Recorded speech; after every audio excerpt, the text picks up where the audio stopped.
Radio, Lee Honish, Andrew Labouche, bringing you the wonderful world of boxing.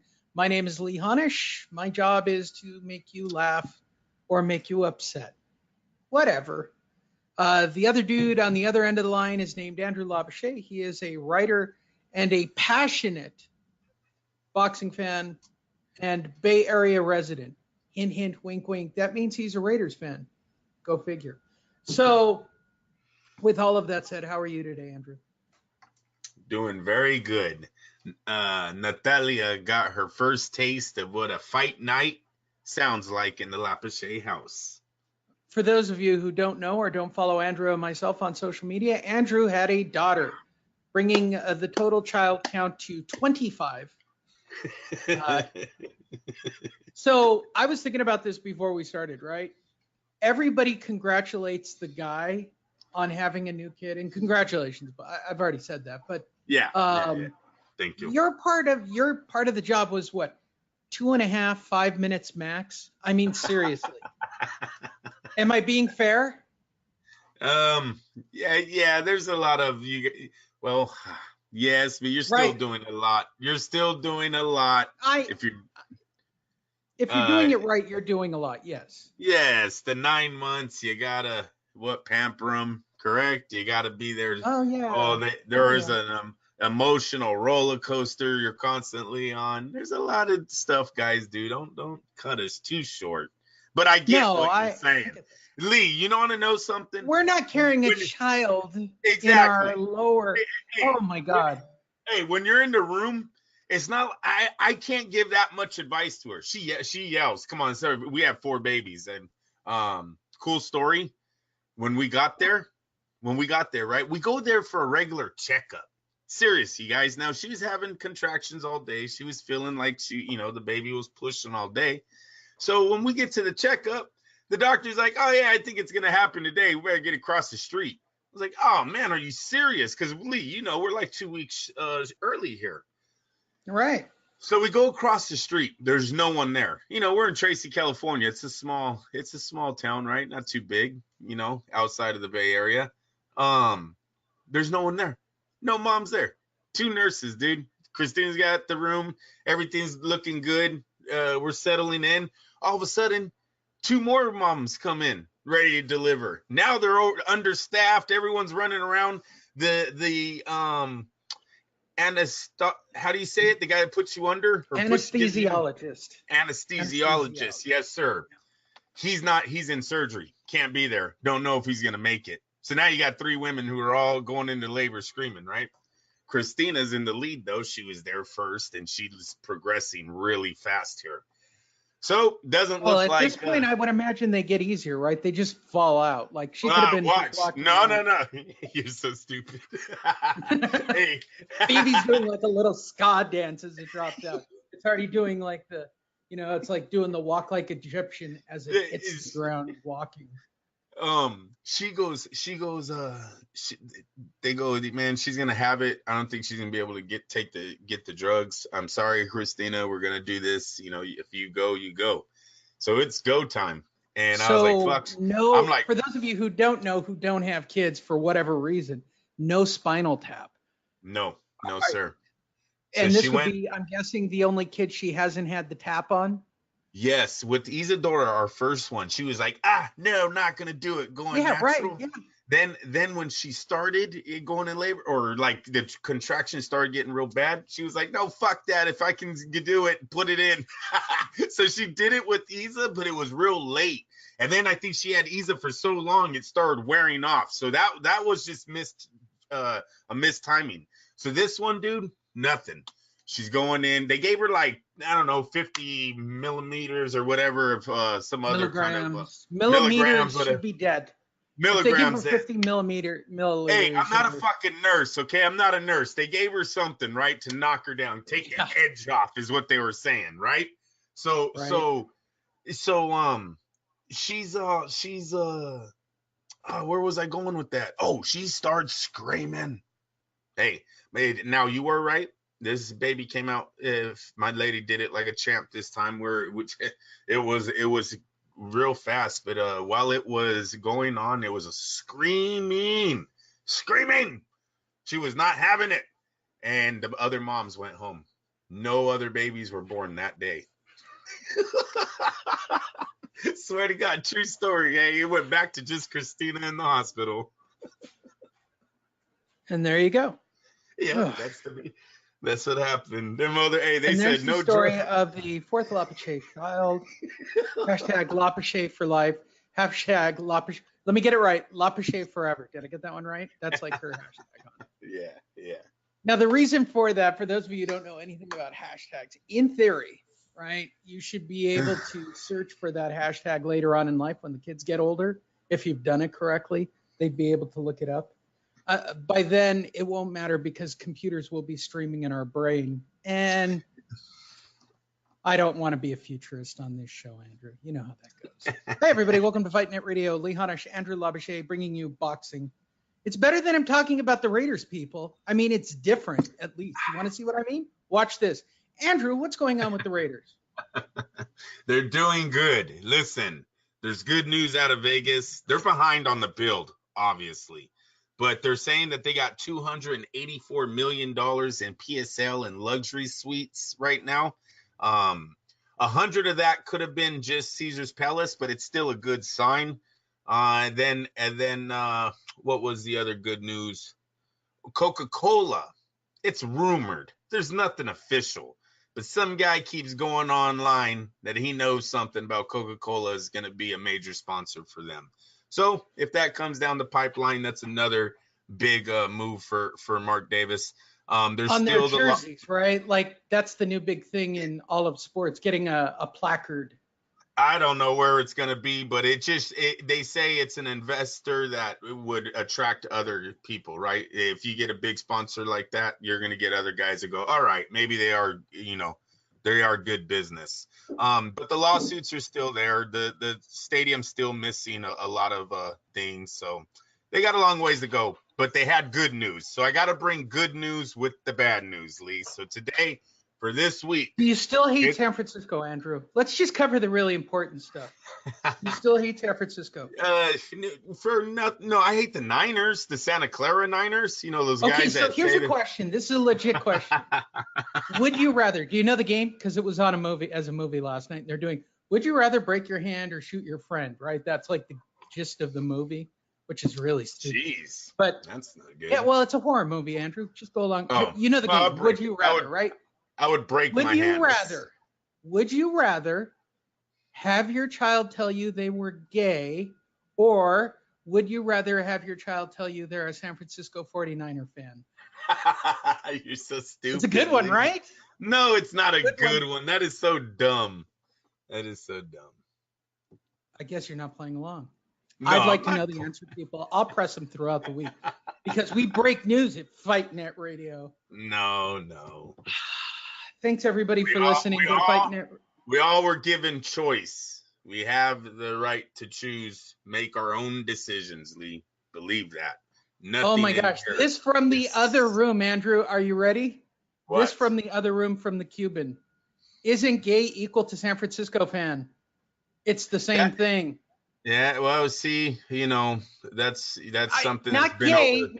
There's a difference, right? There's gay, Well, faggy ass pussy, which is what you and I knew growing up. So if you're gay and you listen to the show, I mean, as gay as in I suck dicks, as compared to San Francisco 49er fan, not a faggy kind of pussy, which is the terminology. If you go to YouTube, the Niners had the gay men's choir of San Francisco sing their championship song. So yeah, there's a connection. Well, I'm off with my woman today. But it doesn't matter. They're in Santa Clara. I understand. So I'm off today in the misty rain. Is it misty rain up there? It's misty rain down here. We're going to the Hermosa Festival today, I think. I do so well in crowds, Andrew. You know how I am. That should be exciting. Join me on social media and enjoy my adventures. Go to fightnetradio.com. Where you can see pictures of Lee Hanish and Andrew Labouche. I'll probably change those. We have other boxing photos of us. But most importantly, go to Fightnet Radio, click on F&R merchandise. Of course, you can listen to the show, watch the show, all the shit we do, the videos we post. My big one is go to the F&R store. We have a new T-shirt, Andrew, that was designed specifically to piss you off. It is called the Deontay Attacks Fightnet Radio T-shirt. It's one of my favorites. It's a Fightnet Radio jersey shirt that has been graffitied with Bomb Squad on the front and till this day on the back. Did you talk to anybody about that?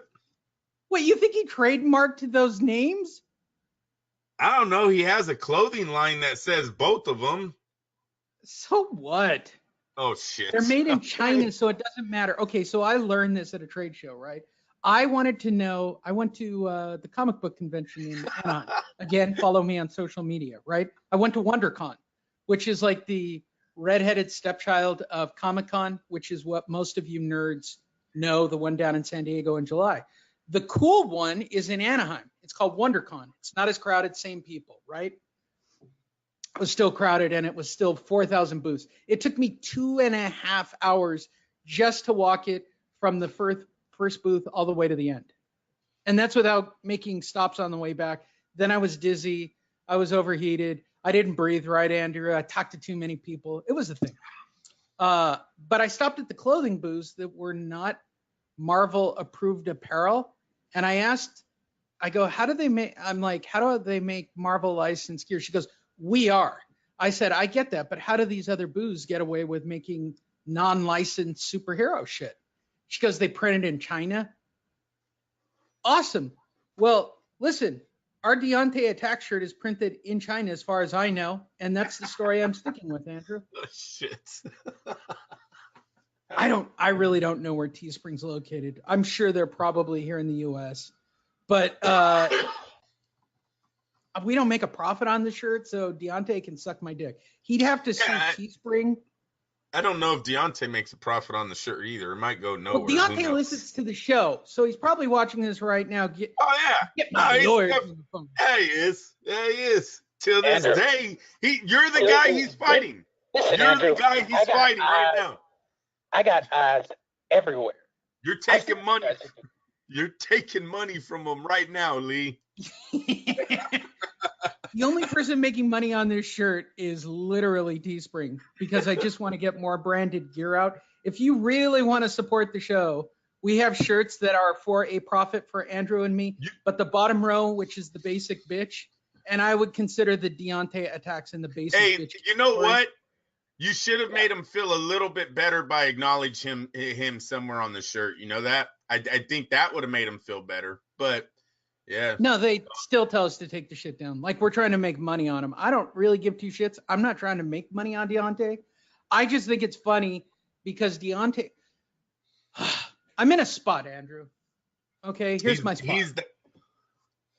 I think boxing fans, I think boxing organizations are out of touch with boxing fans. Do you get that feeling? Yes. There's a lot of casuals in the American side right now. They're really into Deontay Wilder. There's a lot of guys online that stick up. He's the hardest hitting heavyweight since Mike Tyson. Tyson Fury's ducking him, and AJ's ducking him. Right. Yeah, there's a meme that's going around that says AJ is the one that ducked the $50 million. Right. Yeah, that's so crazy. it is. They're totally blind. I think that boxing is creating superstars that appeal to the youth, right? I'm going to say this, and nobody's going to like this answer. It's one of those moments, Andrew. I think younger people, right? Whatever they consider millennials or Gen Y or whatever, people who are, 21 to age 40, right? That's a younger boxing crowd, wouldn't you say? And I think it still appeals to Hispanic and younger black men. It's not like you're not getting white guys in North Dakota getting all fired up about Deontay Wilder. I don't believe that. Okay, and I'm not trying to start some kind of weird racial divide. I don't know if that's true or not. I don't live in North Dakota to see what their boxing. Well, let me give you a heads up on country pop, Andrew. I know I hear what you're saying, but there's nothing for me to go. I like facts too. I like stats. You know, If you, you know, so nobody would create stats on this shit. Nobody's ever going to say that boxing is based on race, right? And I think they do all the time. I think you hear Bob Arum. But wait, I will tell you right now online, before I forget as you go on, right now online, there is a racial divide going on with Deontay Wilder. It is almost as if you do not say they're making AJ White is what they're doing. They're making AJ White. And if you do not make this man the hardest hitting heavyweight you've seen since Mike Tyson, you don't like him because you're just, I guess you're racist. You're racist, right? It's like if you like Trump, exactly. You must be that racist guy. It's like, come on, it's guys. exactly the Republic, like what people are doing. For those of you outside of the U.S., so in the United States right now, if you're a Republican at all, you're a racist, right? That's the way our society's built right now, right, Andrew? I voted for Trump, if I vote for a Republican, no matter what it is, I am a racist. No matter what your nationality is, you're just a crazy racist who hates gays. I'm against abortion. And that's the way the media is portraying us. In boxing right now, and I saw this happen last night, and that's why I bring it up. They started to make AJ White. And don't get me wrong, AJ's pretty preppy. I mean, there's no fucking doubt about it. He had a little segment on DAZN last night. Did you watch the AJ getting Timberlands and getting a hat and then wanting to bend the bill of the hat? I guarantee that today there are guys that are Deontay fans or Deontay's camp, probably Deontay's camp, right? That are taking the meme of him. Look, he doesn't even know how to wear a hat. He's not black, right? That shit's going to happen. And he's not American. I mean, he isn't. Right. That's an American. Look, that's a strictly American wearing a flat build, white out brim. Yeah, Lennox Lewis didn't act like he was an American African either, or African American, excuse me. And you know what I mean, Lee? He acted like a proper British, right? Yeah, he acted like AJ did. That's where I'm leading to. It's just different areas. You know, people are raised differently, and not a knock on either side. Are you breaking the story that AJ is really white? No, I am not at all. Did you 40andMe him? Do you know how did I connect? How did you connect that to by me bringing up Lennox Lewis? Me, because the title of the show is going to be AJ is white. I mean, I'm just telling it like I see it. Deontay calls AJ white. That's the name of this show. You gotta know, people, though, that what we're talking about does sell. It's sold before, and Fraser Ali used it. Fraser was the blue collared guy. He was the guy that every day black man that got up and went to work for the man, right? That guy. Where Ali was the rebel. He was the one standing up, black power, different, whole movement behind him. There was a culture battle when those two met. So this has happened before. This one's just this one's over the pond if it does come down to this. And it very well could be. If these guys meet soon, Lee, if we're talking about this fight and it don't happen to 3 years from now, 2.5 years from now, who the hell knows what we're talking about at that point? And right now it looks like it's on that time path. I don't see anything that changes Deontay Wilder from wanting to fight these guys. They're not going to offer him the money that he's asking for. Lee, DAZN's not giving him $100 million for one fight. They're not. You can sign a deal, a 2-fight, 3-fight deal with them for that money and possibly more, but they're not doing it for one fight. His demands keep going up. He's got opponents, right? And like I said, we're talking right now about his fan base that have kind of bought into this whole thing, and they want the Ortiz fight. You know how many people in this last? Oh yeah, that's a great rematch. While he's waiting for the other guys to get off their high horse, because right now that's what they're staying behind. That these other guys are using the money to not fight him, when it's absolutely not true, Lee. It's absolute. When you look at the numbers, Deontay Wilder can't sell a ticket. Deontay Wilder didn't even get 1 million views in America in his last fight. It peaked at 900. That's the heavyweight champ, you guys, with 40 wins. 40. And it's over 40. I'm under. This is insane. His numbers don't match up to what Joshua does. And Tyson Fury, possibly, they got paid almost the same the last time they fought. So That's why their only out is Tyson Fury. Go ahead, Lee. No, you're doing good. I know. I like giving you room to run. That was the end. That was the end of that one. That's a good rant. It's a good way to start off the show. I think the audio people are feeling that we're not giving them enough of ourselves. Like the secret, I'll give you guys some podcasting tips because I know we have a few podcasters and broadcasters who listen to the show. The more you connect with your audience with real personal shit, right? The more your fans are engaged. Everybody knows that I'm a lunatic in real life and not. Andrew's a regular blue-collar guy who likes to do his job and come home and mow the grass and have barbecues and go to the local baratorium down the street. I do a hell of a barbecue. Yep. No doubt. With all of that said, there was boxing last night. So did you have people over before I start this mess? Yeah, well, throughout the day, yes. That's why I was in and out of the fight. They came to see the baby. They're coming to see the baby, yes, sir. At this point, do you make people still use Purell, or do you realize that children don't fall apart? Like they washed their hands with Dawn soap in the kitchen. All right, you make them wash before they pick up the baby. Oh yeah, hell yeah, you ain't touching my. And then the funny part is everybody kisses the baby, which is the worst transfer of shit, right? Well, have you ever noticed that? Purell. Her grandfather came over yesterday. Her uncle, her aunt, one of the cousins. So yeah, she did. She's seen a few people, but she's fine. Everything's good still. Good. Perfectly healthy baby. With all of that said, Andrew and I watched boxing yesterday together at the same time, and that's where we will kick today's show off. We will use Fight News to cover this first cover.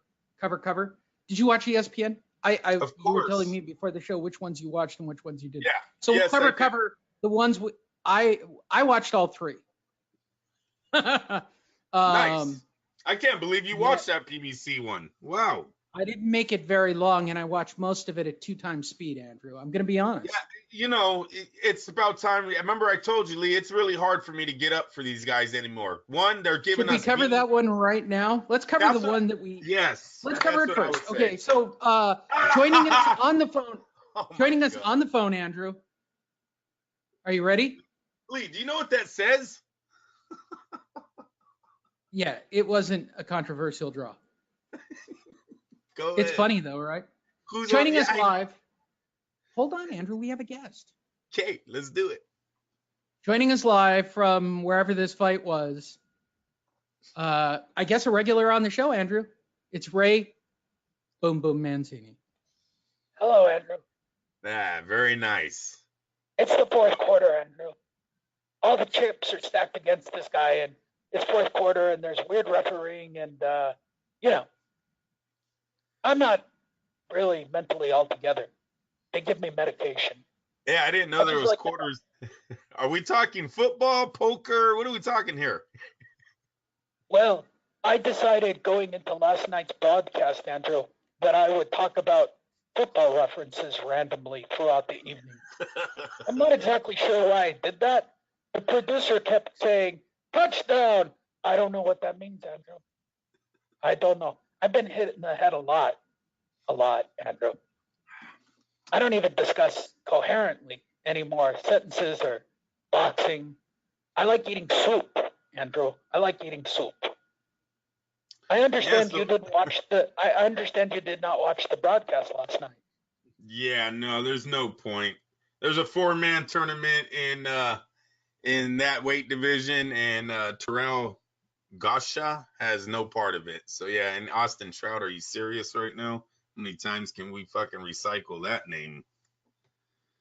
Well, sorry about that, Mancini. Yes, sir. No, go ahead. It's okay.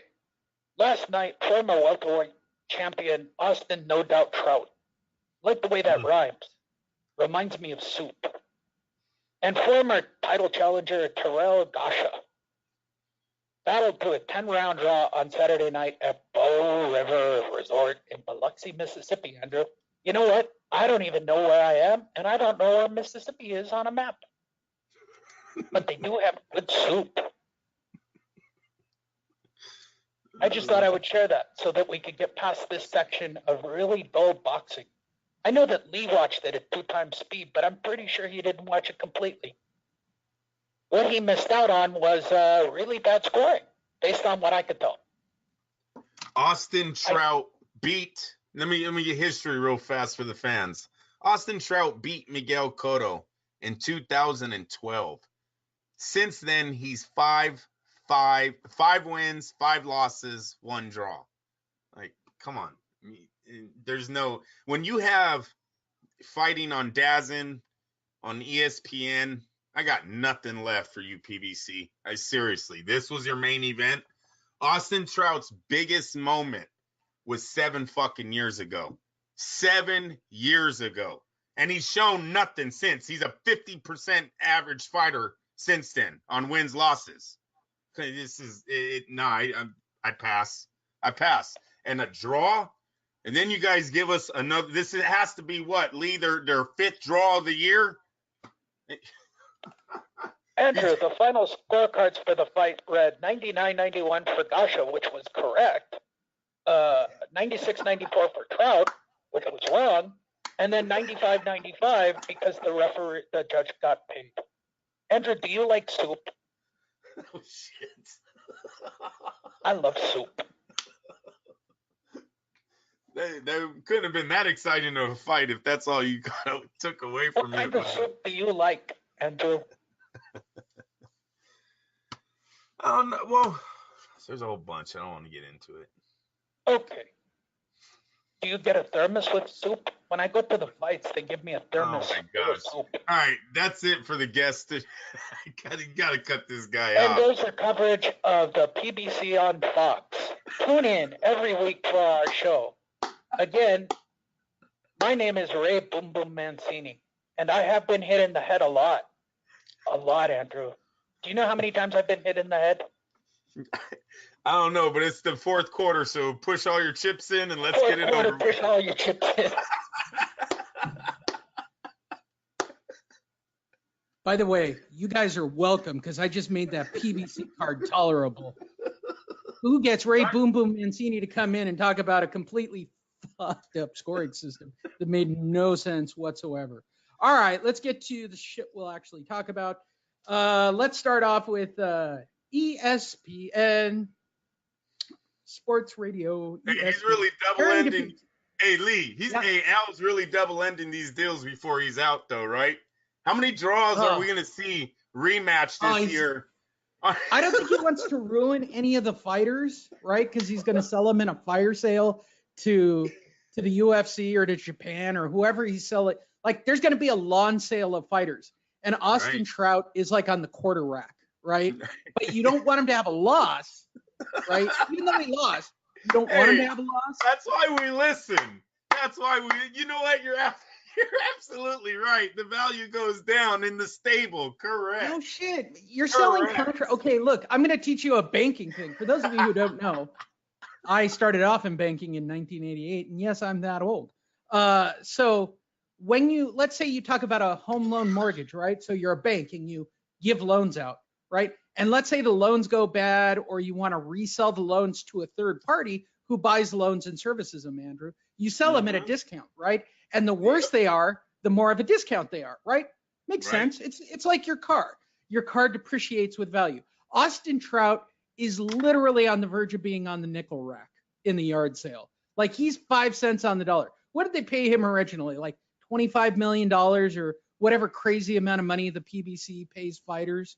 And so at this point, I'm coming along and I'm buying and I'm looking at fighters' contracts, right? So there's going to be contracts that people buy out.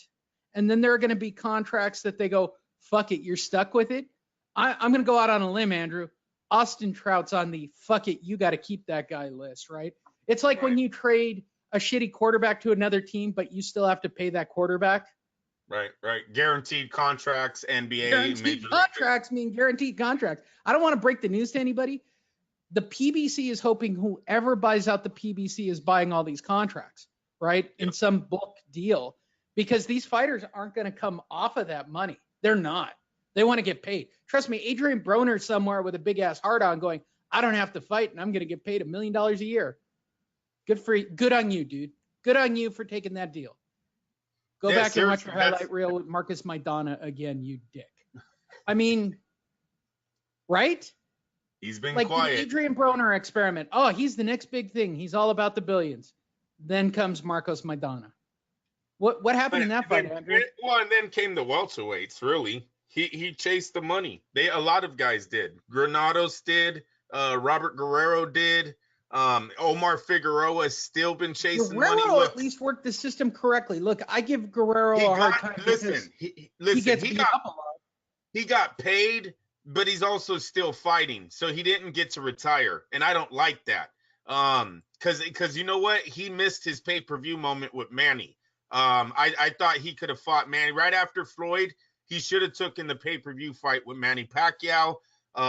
It doesn't happen. He signs with the PBC, and the rest is history. He makes about $7 million with the PBC, which is a good number. And that's not a guarantee. That's by me and Lee looking up, following his career and seeing what his purses was. He made a ballpark of around that much. You'd think he should have retired. Now he's back fighting. Same with Madonna. Because he's getting paid.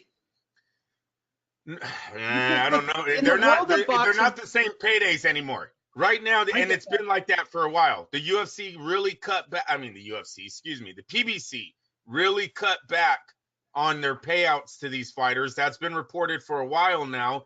And the only one who's making money is the guy who double ends all these deals because he's taking a piece of.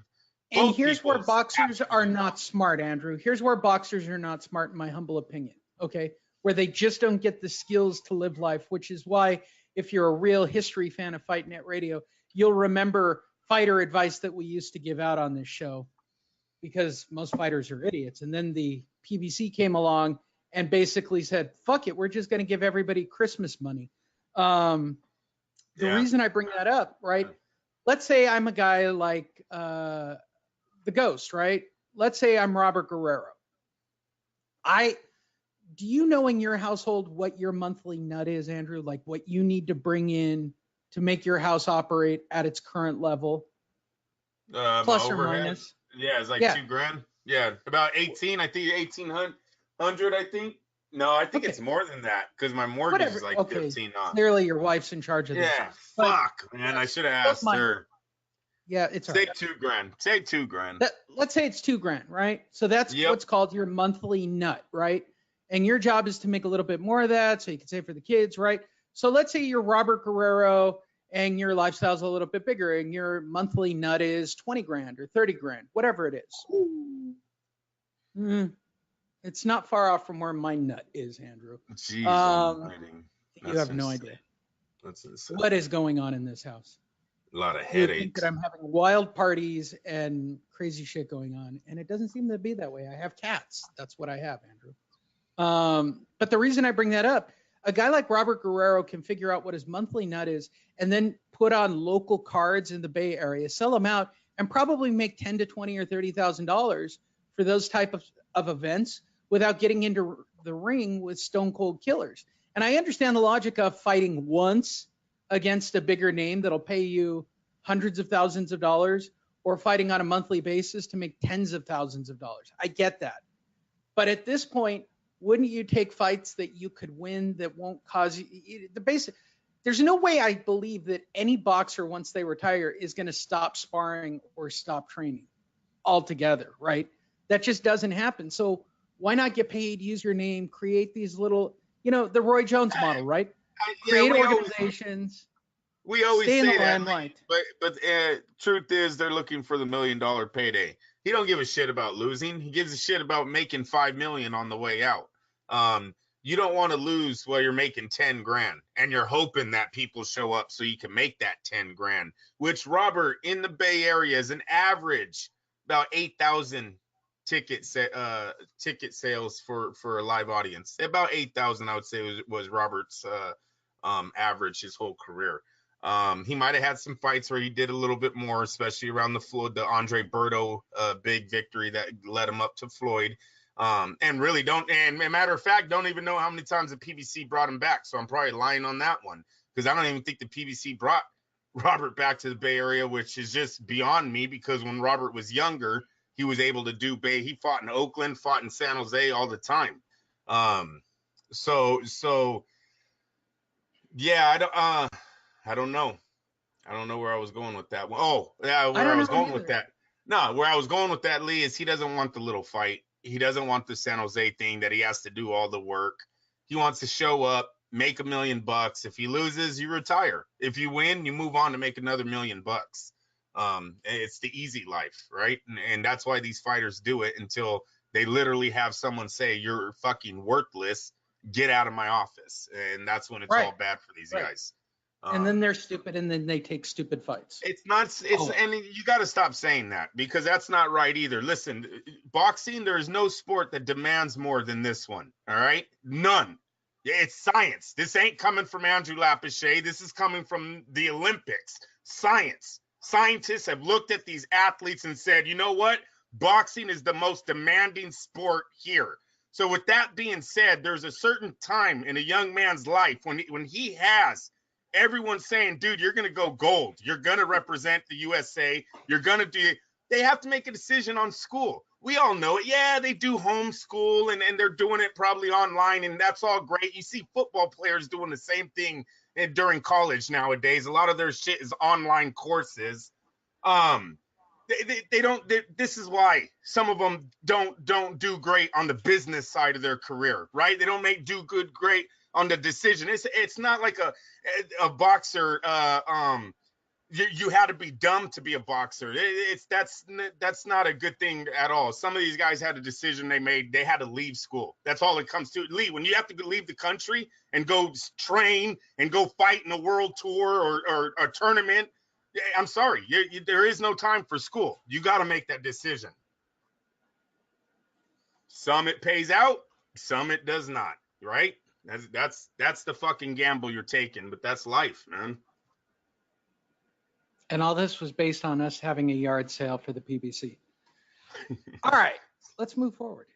Let's talk about ESPN Bob Arum. And joining us live from wherever Bob Arum was last night, Kissimmee, Florida, from his hotel room, it is the Bob Father himself, Bob Arum.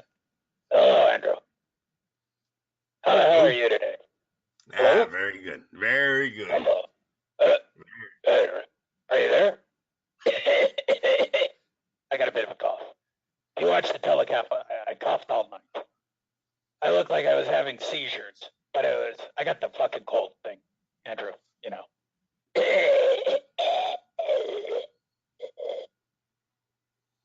As you get older, the immune system weakens. This will happen a lot more. We're all going to go through it, Bob. Go ahead.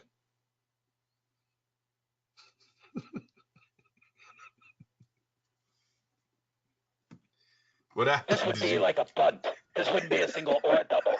This is a bunt. You know how I like the baseball references, Andrew? Yeah, what the fuck? Junior lightweight, Jamel Superfly Haring. Well, I was going to give you the recap. You watched it, right? Yes, I did. All right, let me give it for the people who don't know shit about it. Last night, Jamel Superfly Haring dethroned the WBO champion Matsuhaka Yaki Yabu Idu Tanahashi Shazam. Ito. His name is Ito. Whatever. That's it. The Japanese dude, all right? You probably never hear of him again. Go ahead. How fucking brilliant was it of me putting a Jap in Florida, huh? Was that brilliant? I don't know if you should say that, but yeah, it was a very good matchup. A Marine versus a Japanese kid on Memorial Day weekend. A lot of Japs, Andrew. I'm just telling you how it is. Maybe not after this phone call. Jamel Haring won by 12-round unanimous decision on Saturday night in front of 2,912. It was actually 45 people, Andrew. We just kept moving them around like we were shooting a Rocky movie. Fucking brilliant I am. In Osakawa Heritage Park, Armory, and Importatorium also doubles as a yogurt stand in its spare time. It was a tactical fight. That's a clever way of Fight News saying it was a shitty fight. Final scores were 116, 112, 118, 110, and 118, 110. For your winner and new not under contract with me, champion Jamel Haring. Yay. I'm not exactly sure why I put this fight on. There was a meeting and somebody said, hey, let's put a fight on the East Coast of Florida. And me being kind of Jewish, sort of, I thought, Florida. Go see some old friends. So let's see so far. We've had Ray Boom Boom Mancini give the breakdown of the PBC card, and now you've had Bob Arum call in and talk about Jamel Haring. The next big thing, the Fighting Marine. Andrew, what did you think of Jamel Haring last night? Well, I've said this on this show many times, Lee, that we have the best circuit in all of boxing. You are not a champion until you get through the American side. And last night, Ito did not get through it. Listen, a right hand isn't going to beat most good American boxers. Not one punch. And Haring knew the punch that was coming all night. He was able to counter it. He was able to work off of it, have it work against Ito at some points. His aggression was working against him, kept getting knocked off balance, which in the eyes of a judges looks like he's hurt. We know he's not hurt. He rushed in, he got hit with the left, he got clipped, he got countered, he wasn't hurt, but it doesn't look like that when you're watching it live. The fans are standing up, they're screaming USA at the end of the fight. Everything worked for him last night. But Ito was a very, very overmatched opponent. So what this means for Haring, I don't know. What is he, like 21-2? Has 2 losses to relatively unknown fighters. I know one of the European kids went on to fight for titles, but not a good list. Not a good list of people that have already beaten you. So I don't know what last night means. If it's they're putting him with Terrence Crawford's team now. So maybe that they're going to, bring out a fighter and really not even bring out a fighter, just polish him up a little and he would be what he was supposed to be before he did the 9 years in the service. And that's really all I have on that. Miguel Burchelt, hey, that's a tough fucking follow-up. You know what I'm saying, Lee? That's not cool.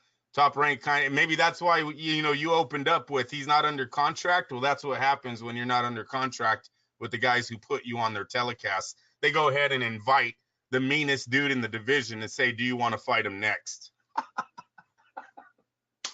Should we talk about the telecast ever so briefly here? Let's give a rundown for the amazing ESPN crew. Well, yeah, they had a good knockout on the. Did I say that? Hold on. Did I say it sarcastically enough? Because I don't want people to get the impression that I like the ESPN crew either.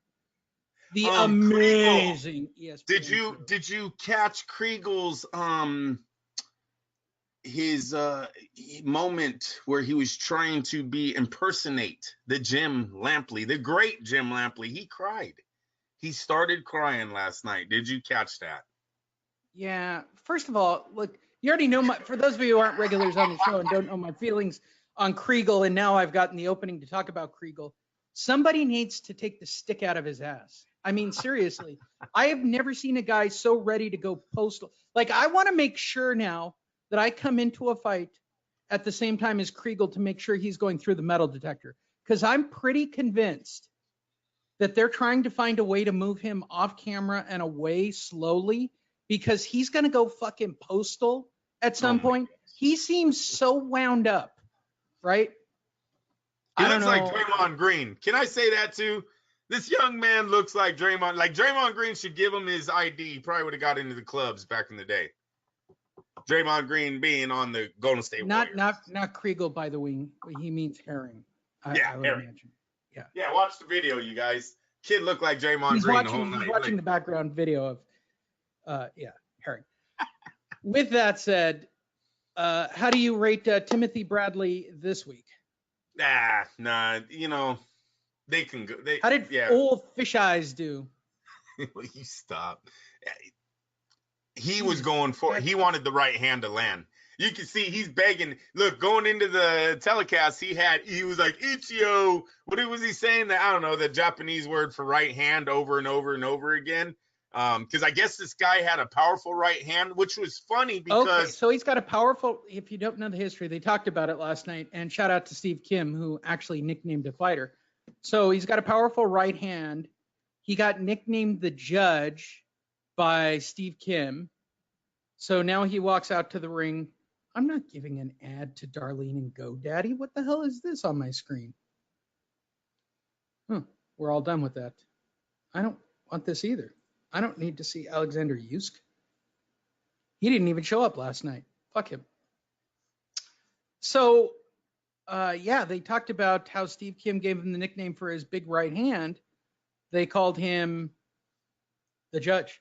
If you want to see more photos, exclusive photos from the fight, go to our Fightnet Radio page, click on Facebook, and I have posted, because they get sent to me because I'm quote-unquote media, Andrew, if you can believe that shit.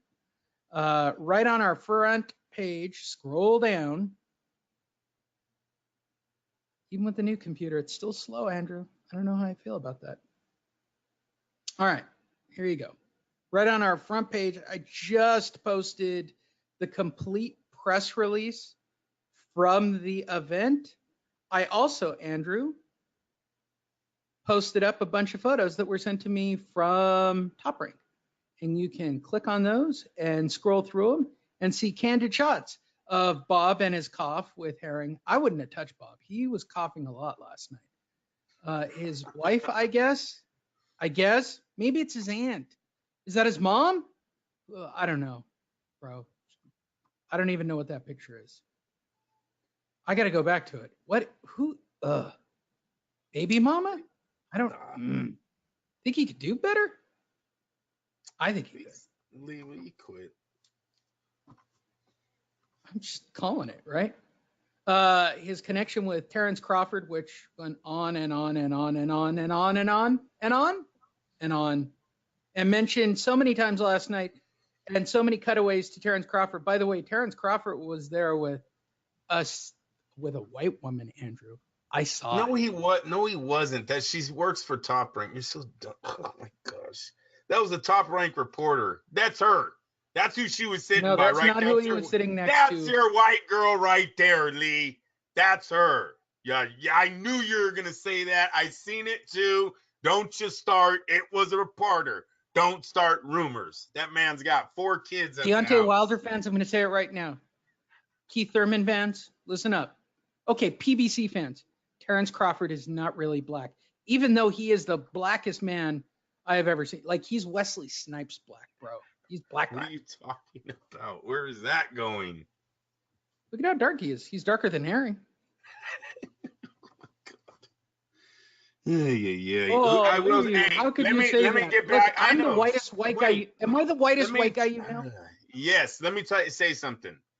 They need to stop with he has 4 trainers in his corner. And these 4 trainers need to all stop yelling things at this young man while he's in the corner. Listen, you got 1 trainer. If 4 guys want to conversate during the round and come together with an agreement on a game plan, that's cool. But for all, and I only seen 3, but they kept saying 4. But for all those guys to be like, hey, you got to do this and you got to do that, and then the head guy going, look at me, you're gonna listen to me. Like, there was a lot going on in that corner. If I'm Terrence Crawford, I pull myself out of that. You are not a trainer. You're not, you can help him during training. You can get him to try to be in the best shape of his life, like how you come in, but taking a little bit too much credit as being a trainer when he actually had a corner that was doing their job last night. The same trainer that made Terrence Crawford too. Hello. There you go. And that covers Fight Night live from Ocala. You don't see Emmanuel Stewart's fighters sitting on the sideline trying to overtalk Emmanuel Stewart, correct?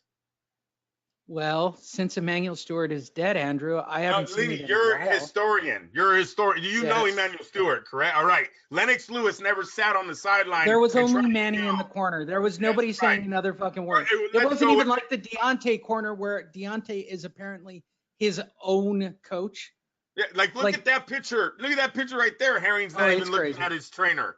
He's not looking at his trainer. His trainer's in the Jordan hat. Yeah, I agree. Can't get over that photo, Andrew. Can't get over that photo. They say beauty's in the eye of the beholder. They just don't know, Andrew. There are ugly people and pretty people. Got it? With that said, let's cover our next fight, shall we? Are you with me? Yeah, I'm here. What's wrong? Nothing. I'm good. Are you hard on me because I said the woman was ugly? No, that's an ugly thing to say, though. You're being an ugly person for saying shit like that. I'm an that's ugly all person. On Andrew, yeah, that's all on you. That's all on you, dude. You want to talk like that? Go ahead. Go on to Davie Haney. I just want people to know that's you. That's not me. Okay, let's get it square. I think there are hot women and ugly women. That's just not a way to talk, Lee. There's somebody for everyone, so you should just. There's a guy out there that's saying yours is not the one. You do know that, right? I guarantee that. You okay then? So let's just move on. Come on, Haney, Havoc, Hunter. I just don't talk like that. It's not right. You shouldn't be like that. But this, we're on to the DAZN card now. I don't do impersonations of anybody who was on the DAZN card, Andrew. And you and I watched way too much. You had Hearn. I don't do a Cockney accent, Andrew. If I did, we'd have Eddie Hearn every week. Actually, I'd like to do, if I had a Cockney accent, I would, you know who I would actually do? I would do Eddie Hearn's dad. And he would literally be the craziest racist thing that we do on this show, if I could do it. It would literally be about owning plantations and getting slaves in boxing. And if you don't understand that reference, that's exactly what the man did. The reason I give the Bob, that's what Barry Hearn. Yes, sir. The reason I do it on the Bob character is Bob opened the door saying, they won't work with Whitey. Okay, bro, you've opened the door. You've opened the door. You allowed that to come out of your face. So of course you're giving me I think of myself as a performer, Andrew. I would safely say that my job is to entertain whoever's listening this show, something that makes them laugh and forget about the fact that they wasted 5 hours of their fucking life watching a PBC card or a bad ESPN card. Hey, listen, you're not listening to me, Lee. I told you to stop watching them PBC. You told me, oh, you won't do that. I'm telling you right now, Lee, you watched another draw, and I know you said you wanted to fast forward. I did. You know what I'm saying? Like, this shit is so stupid now. Fuck, do your judges even know how to score fights? Like, one guy had it by what? 9 rounds? Are you 8 rounds? Are you serious? One had it 8 rounds either way, and one called it a draw. I mean, it's like the Deontay card. We were talking about this during the week, right? Like the Deontay card that the first 4 rounds went to Deontay. What fight was he at? Don't tell me it's your angle. There's no way you can tell me that because you sat ring left. Yes. The first 4 rounds looked like he won. Hey, Lee, that's always the excuse, right? From my angle, he looked like he won. Dude, they move in the ring. What are you talking about? Like you can go 2 rounds. You can say a judge is off 2 rounds, 3 rounds, right? Angles, right? Motherfucker had it 8 rounds to the other guy.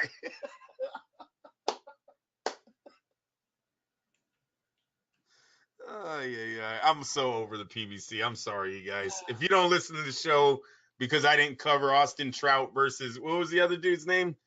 I don't Gusha, Tyrell, Gaja. Sorry, nothing there. There's nothing. Hey, I'm using Floyd's, right? They don't make enough money. that fight card didn't make enough money for me to watch. I'm using PBC's excuse now. Shit, fuck out of here. Austin fucking Trout 2012. Austin 2012 Trout should be his name. Are you fucking serious right now? The guy does nothing and is still getting main events in 2019, and you're telling me I'm the one that's an asshole for not watching? Please, the asshole for watching. Shit.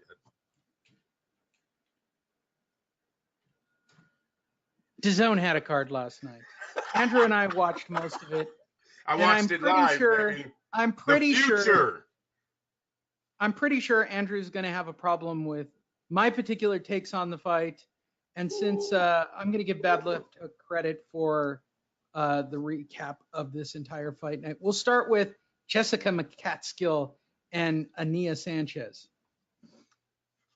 They propped this thing up because it was a unification bout for some particular reason. And they kept pushing Katie Taylor down our throat. And the only thing I was really interested in this fight was how, okay, again, Andrew doesn't share these feelings. These are just Lee Hanish feelings. And the only reason I watch women's box. Oh, no. No. I was interested in Sanchez having to wear 2, maybe 2.5, maybe 3 sports top bras to hold in her massive rack. And all I kept pondering last night was, how big must her actual boobs be? Right? So I did real homework on it. I'll show you how I do it, Andrew. You take a name like Ania Sanchez, right? Just copy that and then open this up and then type that in. She's not a big, they don't really track her weigh in. And then you go to images. And this is what I was really disappointed with, Andrew. I mean, based on the sheer volume that she was strapped down, she's not big boobed at all. I don't understand. I was misled during this fight. I was really under the assumption, right, that based on the number of sports bras she was wearing, she really had a rockin' rack. So for those of you who wondered the same thing, no. Small cup and perky nipples. There you go. I just wanted to share the research I did. Andrew does not share those feelings and did not want to know that information. I did. Did I cover your ass this time for you, Andrew? See, I got your back. I didn't even text it to Andrew for fear he would get in trouble having that conversation. But I might have texted. I love how Bad Left Hook writes, this was a really good fight. No, it wasn't. I mean, I walked away. Sergio Mora almost came out of his seat talking about the action in this fight and how he did research. My favorite line of Sergio Mora in any fight, Andrew. I did my research on this fight. What? Really? You did? You were watching Katie Taylor versus these girls. Yeah, you went to Box Rec, asshole. That's like your research. Okay. It's no different than how Andrew and I do it, but we do it live on the show, which makes us sound kind of smart. He's all, and I read about 3 pages of comments. So I know a lot about this fighter. Good for you, bro. I mean, he talks a massive amount of shit for an average fighter, and God bless him. Oh, I was champion of the world. Yeah, you kind of were. You kind of were. You kind of were, and you kind of weren't. You weren't. You would have gotten all the belts if you really were, but you kind of. I think it was 6 months to be exact. Sergio Mora, he is my favorite person. He was really great to this show. He's been a regular. He was a contributor for a while. But I gotta say this: you suck on the mic, bro. No, all of them. Oh, even the man that was saying Davie Haney is like some big star because his dad in the Bay Area, which Haney's from the Bay Area, Oakland, California, was a big music. You really want me to get into the thing about CJ, whatever the fuck his name is? Yeah, I just call him Predator. You mean Predator, right? Right? Let's call it for what it is. Predator. He's a big star because his dad was a music producer. What? At least I'll give credit Lee, here, right? Hey, wait, Lee. He's such a big star that he's from Las Vegas, Nevada now, right? Yeah, such a big star out here in the Bay Area. Oh, his dad made Too Short. Okay, so why is his son from Las Vegas, Nevada? Why are you announcing that? Why isn't this fight in Oakland, California at the Golden State Warriors Stadium and it's sold out at 20,000 if his dad, was a big music producer? Hey, Lee, last time I checked, music's pretty big in the Bay Area, correct? If you're like Al Heyman of the Bay Area, you think everyone's going to know you? All the big local rap stars? Fuck out of here. Come on. Who's hot air are you trying to fucking blow up, dude? So Jessica McCaskill, what did they call her? The broker, banker, boxing bitch, whatever her moniker is. Oh my god. Yeah, that's what they called her. The boxer, banker, broker, yeah, they didn't investor. say the boxer bitch. I know that one didn't come out of their mouth, Lee. You are just throwing some. I think they meant badass bitch, Andrew. Oh, I didn't even watch it. I'm so over. I've They didn't really say that. I just want to throw that out there. Yeah. I watched it. I watched it like a mental patient. Because based on, I thought this was like, the can of peanuts gag where you open it up and the snakes pop out. I kept thinking that there might have been a magical moment where there was like a boob slip where one just popped out and it was massive. I didn't Google her actual. No, those bras kind of. Bras. It was disappointing, bro. Kind of guaranteed. By the way, I could easily do female boxing fails. Boobs usually pop out a lot. They just don't happen when I'm watching boxing. Not out of sports bras though, and usually they're ripped out. The girls have their hand. They're not in gloves. They're actually clawing at each other, and it gets trapped in the shirt, which then rips and happens more in MMA. Does not happen frequently in boxing. No, I sir, think boxing would be better if they fought. I'm going to throw this out there to all the bikini boxing and stripper bikinis at that, Andrew. I'm talking real French Riviera G-strings. You got WWE if you want that type of stuff. They don't do a very good anymore job. in the WWE anymore. Are you serious? They took all the girl wrestling. Oh, wow. They did. Wow. Yeah. Well. Yeah, and I still watch it, which means I'm probably gay and a San Francisco fan. That's really sucks. Michael Hunter TKO's Fabio Maldonado in 2 rounds. Hey, Lee, wait a minute. I need to clear something up. So just last year, they did their first all-women's pay-per-view wrestling match. Yes, and you're they saying did. Watched it. And that's one bra and bikini match, not one. Yeah, not a one, Andrew. Oh, you're just saying, but they still have women's wrestling, of course. They're just not in bikinis and what. They wear like appropriate ring gear. I think the highlight, if you're looking for sexualization of women, which is what I'm really doing here as a character in real life, I can't walk around and go, oh, look at the tits on that one. Like I leer at my own woman like a mental patient, right? It's just how I am. But yeah, I think Becky at WrestleMania wore a top without anything under it. So, and it was cold in New York. Her nipples could have taken out an eye on camera. And that's like literally the highlight of the entire year was Becky Lynch's, like their memes. Her nipples were so far out. It was so incredible because it was like 50 degrees at midnight when their match went on and she could have taken an eye out, dude. She should have worn a nipple pad. I'm just saying. See, while you're talking, my wife, who's got the baby on feeding right now, she's feeding, just brought me my second cup of coffee I can't tell her to bring it, right? I couldn't tell her. Lee, I wanted to text her, but I didn't because I know she got the baby and she brings one anyway. So let's move on. That was really nice of her. That's a good wife. That's awesome. I'm going to tell you why that's great. Much like mine, who texts from the other room. I started the show with the door open, right? The gay equal San Francisco fan. That's the same thing in my universe. I mean, she'd bring me coffee, but it's kind of. That was awesome. All right, let's move on with the DAZN card that Andrew and I pondered through. The next up was this Michael Hunter guy taking on Fabio Maldonado. For those of you who don't know, this is the Usyk thing, right? This is the chaos that we got because of Usyk, right? Michael Hunter was originally supposed to face Alexander Usyk. Did I get that correct? By the way they were explaining it. And at the last minute, they stuck in Fabio Maldonado. Yeah, he could have fought Usyk and he could have fought Joshua. He was also this was the guy that was one of the final candidates to face Joshua for the replacement to Miller. So, yeah, he had some big fights on his plate. He decided to take on the former, MMA guy. And he looked impressive, but look who he fought. He fought a guy didn't even know angles. He fought a statue, for God's sake. Yeah, I know. Literally, he fought a statue.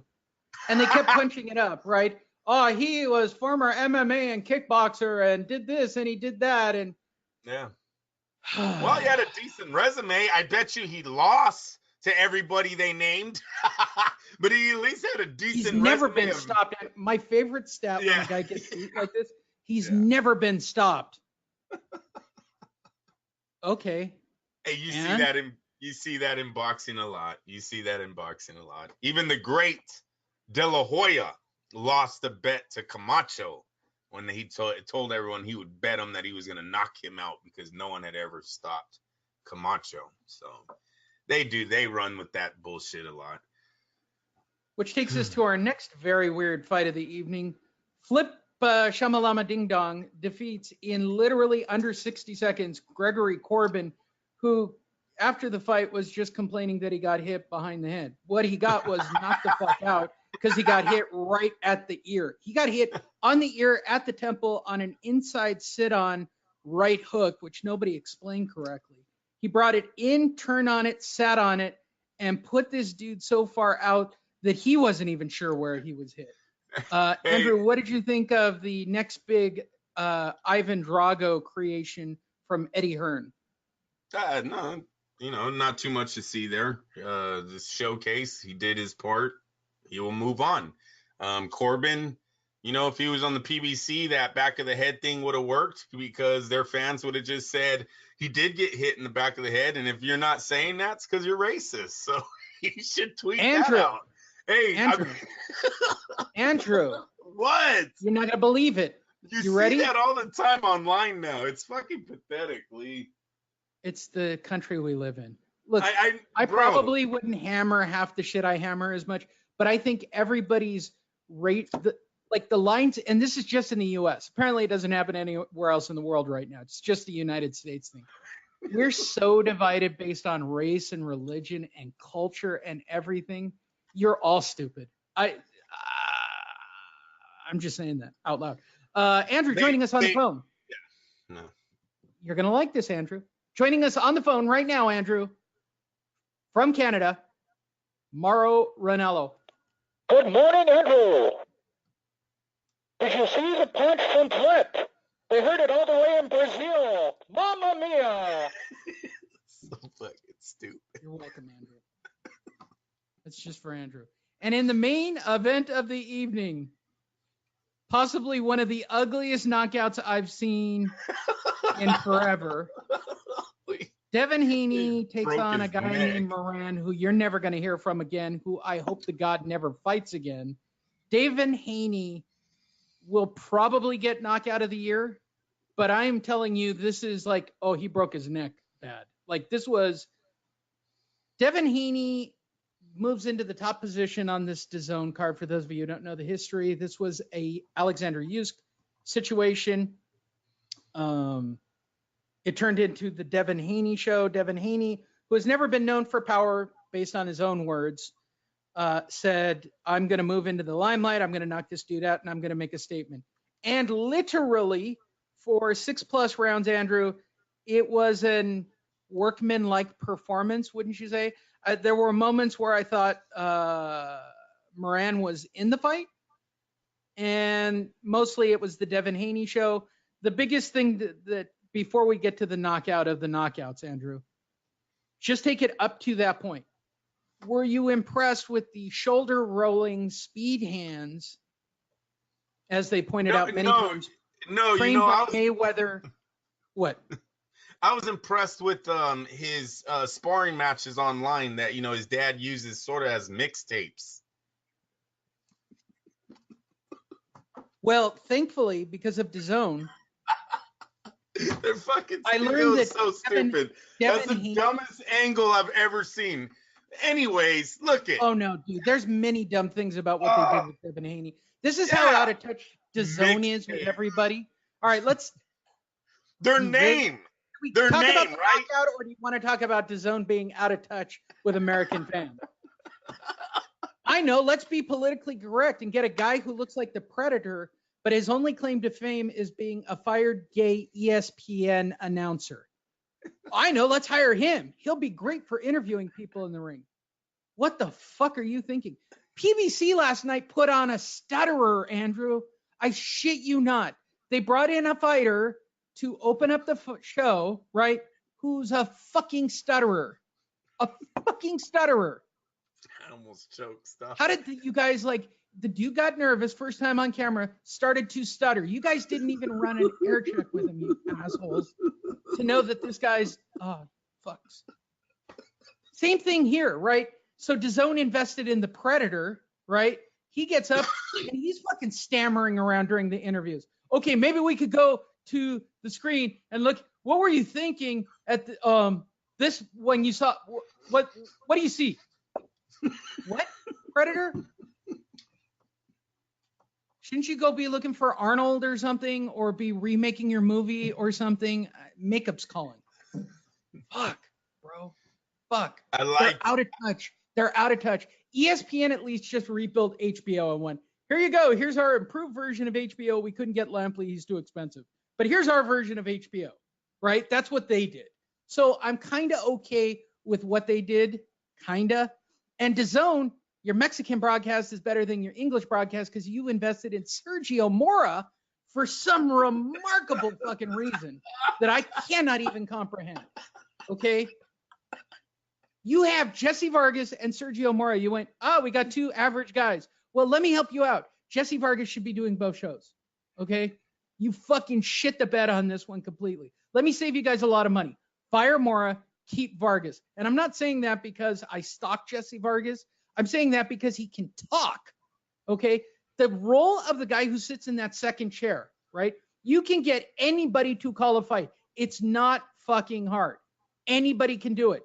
And I want the guy calling the fight, Andrew, not to say anything other than the punches that are being thrown. I don't want to hear comments from a fucking ex-WWE employee or an ex-ESPN guy or even Jim Lampley for that matter. I don't want your fucking opinions. You're not the color guy. You've never fucking fought. Shut the fuck up. Okay? I hire boxers to sit in that second chair to give me their opinion, right? So when the experiment goes badly, like with Timothy Bradley or Sergio Mora, fire these fucking assholes, right? And then you hit a fucking home run with guys like Lennox Lewis. At least he's got an opinion. I like that. Or in the PBC's case, right? Their fucking booth is dynamite, okay? Dynamite. You got to fire Moro Ronaldo. That's first and foremost.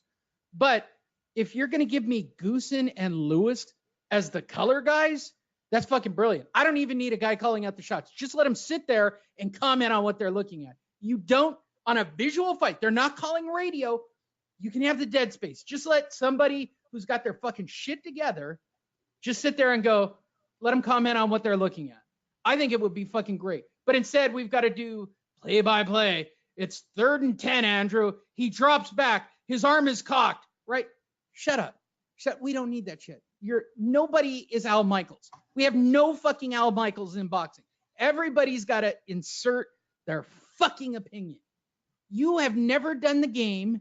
Shut the fuck up. Just being honest.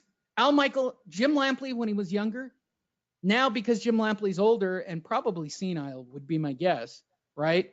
Just bored. He's bored. He's bored. Right. He's just commenting on the fight because he's keeping it alive. In the late 80s, 90s, these dudes got to see the baddest fights ever. Yes, there was one or two of the decade that wouldn't get made, right? For example, like a Tyson Foreman. Some kind of crazy matchup didn't get made.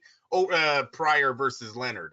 Overall, the best fought the best. Sometimes and here's what happens all the time, Andrew, and this makes me crazy to no fucking end when I watch a telecast. A shitty announcer, right, then wants to be co-signed by the boxers. It looks like he's moving to the outside, Andrew, right? Shut up, dude. You don't know. You've never. And they're cheerleaders right now. I wish they would. I wish they would call the fights and stop cheerleading so much as what Sergio did to Haney. Seriously, if you let Sergio Mora sit there by himself, you'd find out just how much of a dunce Sergio Mora is. But I've watched enough to tell you, Sergio Mora is a failed experiment. Oh, right? There's a bunch. There's a bunch of them, though. You can't just. We had 3. PBC, Golden Boy, Top Rank, they're all doing their own shows now, Lee. DAZN, however the fuck you want to say it. Look, and the real winner of this, sadly, is going to be the UFC. I'm going to explain. No, it's the not. UFC is going to get Goosen and Lennox Lewis as their play-by-play guy.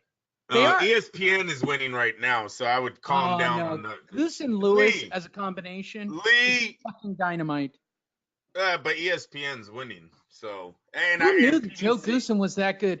Like, Joe Goosen don't know shit about the fighters that the UFC is about to bring, and he might start talking a lot of shit about guys that don't. Could you imagine Goosen last night with the MMA guy that didn't even know a fucking angle? Yeah, he would. What was his record? 25-2. But then when they looked up his record, look, five that happened guys. last night. Okay, let's go to the ESPN broadcast, Andrew. That happened there, right? They kept talking about Ito not having amateur fights, and so but Andre Ward capped that off real fast with all of his pro experience. Last night, they were talking about the guy doing exactly what you wanted to do if you win the lotto. He had 25 wins, but 5 of them were with guys with winning records, meaning 20 of his wins. Oh, yeah, no, that's exactly what I'm going to do when I win the lotto. I could have won last night, Andrew, and I'm about to be the light heavyweight champion. I've already got to deal with regular broadcaster. Sam, I'm sorry. I wish I knew the name. I should look up Sam's show. Sam has a show. He's Australian, right? You guys got this crazy thing going on. Yeah, it's happening. If one of you guys win the lotto, the shit's happening. It's as he puts it, money in the bank. Wait. Yes, wait. He put up his show. I'm looking at his link. But he's all about it. Like, he's all about it, right? He has a show. I don't want to. I wish this guy didn't even look like he didn't even know what a combination was, and he's 20-0 against guys with losing records. Come on. Wait, I'm gonna give a shout out to his show that is available on. It's called Exceptional People. Really? That's the name of your show? I didn't even notice that. Exceptional People by Sam Navagero. Garo. I'm probably butchering your last name. But look up Exceptional People on iPod. He's also a regular listener of our show and contributor because I don't keep up on Kostya, and he does. The entire family, actually. Now it's his son. He's got he keeps up on Australian boxing big time. He's got UK boxing down. I think the son wants to fight Jeff Horn. That's going to be a big fight out there, is Horn versus Zoo Jr. Wait, I'm going to put this up on the page and shout out for. And by the way, if any of you have a regular bring him on. Hey, Lee, when that fight's signed, I think you should ask him to come on. That might be your guy for that fight. Joining us from Australia, Andrew. Good day, mate. Shit. I don't think that's him. No?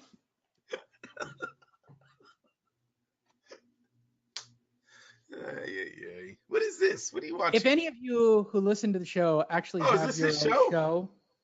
What? This is his show. Oh, yeah, there it is, Sam. Yeah. Wow, so he really is big. If any of you have a show, right? He's in Australia. He's still asleep right now. If any of you have a show and you're a regular to the show, I'm going to say this. Let me know. I'll pop your show on our show, and your show fans will be our show fans. And I'm all about helping other people. His show's short. I like that. He says what he's got to say and get the fuck out of Dodge. Hey, I like big that. and zoo. He's got a 1-minute show, Andrew. What the fuck? We don't have any 1-minute shows. Now let's talk about the knockout. All that led up to. Am I wrong about my rant on fucking color commentators right now? Jesus. No, Haney versus Moran. Right. Lee, round before 7. it was 2 networks. It was 2 networks. I get it. You gotta, but test these fucking guys out. Like, they're just throwing guys out. Oh, dude, I totally wish. Just throwing anybody out there right now. No, DAZN is. They don't care if they stutter or talking phonics or whatever the fuck they talking. I totally wish I knew when the auditions were. I probably would have failed. Don't get me wrong, but I would have tried. If that's what they're putting out there right now, I don't even know these guys' names because I can care less. But it's just bad interviews, bad knowledge. It almost seems like you're watching just a bad what would you say? It's not good entertainment. It's not. It's not. Lee, the conversations are bad. The subjects, the commentary. You know what? I'm tired of Mora and Timothy Bradley jumping out of their seats like, oh my God, did you see that? Like, stop. It's WWE. You're not a fan sitting in the stands. Or the slang, trying to use slang words during the come on, like, don't dumb it down. It's what they've done too much. Ebonics and boxing, Andrew. Ebonics and boxing. I hear you, Dre. I hear you, Dre. Like, he needs to stop. I don't know why Andre works. I'm a grown ass man. Stop calling me Dre. This is right. 1998. This is what I mean about everybody being out of touch with the boxing. An average boxing fan is above the age of 50. Sorry to break it. Yeah, exactly. They're on Facebook, and most of these people don't even have Facebook profiles. Because they said this about Davie Haney last night. Oh, your big social media presence. It's on fucking Instagram. It's on Instagram. He's got 300,000 followers. He doesn't have anybody following him on Twitter, right? He has nothing on Facebook, right? And the bulk of boxing fans are 50 plus and on Facebook. So again, everybody being out of touch. That's why ESPN's killing it. You're in the right demographic. Bob won. Bob, I don't know if it was Bob or it was an accident. I don't know. You know, I joke about what the meeting was like all the time where Bob is like, fuck HBO. What do we do next? And somebody went, ESPN. Great. Make the deal. Right? You know, whatever it was, how that all went about. Bob picked the right platform because it's the right demographic. 50-year-old people know about ESPN. 50-year-olds don't know about the PBC on Fox. They don't know about streaming apps on DAZN. They don't even. They don't. Sorry, they don't know how to log on to the streaming app. I can guarantee you that. I have a lot. I know because I know what my dad's like. Right. The only thing. This is my dad. I don't. This is a direct quote. What the fucking Netflix thing? What the I can't make the Netflix like. Where's the app? What's an app? If you lose that demographic, they thought they could still survive, and that's what they're going on. Because soon, they're wrong. And Bob didn't. He moved right to ESPN. They got 4 million right now. DAZN has 4 million subscribers. They're at least going to be floating around until hopefully this generation is gone. And I don't like saying that, but you're going to see, you know, as long as they can outlast this thing, yes, there's going to be soon all generations are going to know what streaming apps are. You won't have this gap anymore. They just need to outlast the war, right? Is that how you say it? Since it's I agree with you, Andrew. And I'll tell you what. Davie Haney is it looks like a good prospect that could make them outlast. But he's got social media presence, Andrew. Again, you're out of touch, bro. Anthony Joshua, Saul Alvarez, Usyk, and you know what? I don't know how old Usyk is, but these other they've got the fighters. DAZN has the fighters. Well, it's not that they. It's not even wrong. It's not even that they got the fighters, Lee. They got young fighters that could possibly be here for a fucking decade. So where all those 60 and 50-year-olds you're talking about, now they're closer to not even caring about the life anymore. Waking up is a great day for them. Okay, going out and just seeing family members is great times for them. So that's what they have a group of men. As long as they can keep getting these guys fights, and it looks like they are, they're gonna be fine here. And Bob Arum did the same thing. Why Bob is winning many times before is because all the American sports are already on ESPN. ESPN has millions of subscribers not because of boxing, but because of football and college football and basketball and major leagues. So that's where Bob won. What Bob needs to do is make sure that his viewership numbers stay up, or ESPN will cut them, because we know that the NFL, Major League, NBA, these guys' prices go up every year. And with the way that the streaming, the way that the Google and not even Google, but Facebook, Netflix, and all these guys make billions of dollars a year, they might start picking up these contracts to these Major League sports to try to get some of their sports strictly on their sites alone. So Bob Arum needs to make sure that Tyson Fury versus Schwartz lives up to what a football game. Yeah, a football game or a baseball game that brings in millions every day. So we can't get too excited if Tyson Fury only brings in 1 million. He really does need the 3 million viewership, I believe, for this to say Bob is actually doing something for ESPN right now. I don't know if Bob is doing anything. Content right now. I think he's just content for ESPN. Exactly. He needs a De La Hoya, right? He's getting he's getting the viewers. And I'm going to do this because it's Memorial Day weekend, Andrew. So Lee, again, for those of Lee, you know damn well if Mike Tyson came back, Evander Holyfield, any of the great American fighters. No, I get that. If he's actually got the home run in the pile, right? They let him have a Saul Alvarez on the ESPN app and watch their subscription go from 3 million to 7-8 million. I guarantee in America, let an Oscar De La Hoya come back to the Olympics and be 20 again and watch what his numbers would be for ESPN. You guys are crazy. So I'll say this again, because you guys think I'm crazy on this topic and why Bob really won. This is, for those of you who are watching the video or don't know, this is the headstone from Arlington of my grandfather. Until the day he died, Andrew, what was one of his pre-programmed buttons all the time? This is a former Golden Glove, former two-way player at Oklahoma, multiple Purple Hearts. By the way, it's remarkable how much of a sports failure I am, considering my grandfather. And I'm a massive sports failure. There's not too many of us that were cooler than our grandparents or great-grandparents. Oh, my grandfather was different. I know, they're different full-blooded Native American Indian in a time, married the whitest white woman on the planet. Dude was badass. The reason I bring all that up is, and it's Memorial Day weekend, and shout out to everybody who's got family in the military who have passed or in the military. Andrew and I are both big on that topic. That's not even like a debate in this universe. I have a military family. With that said, till the day he died, that man had an ESPN pre-pro, like that was one of the buttons between Wheel of Fortune and ESPN, Andrew.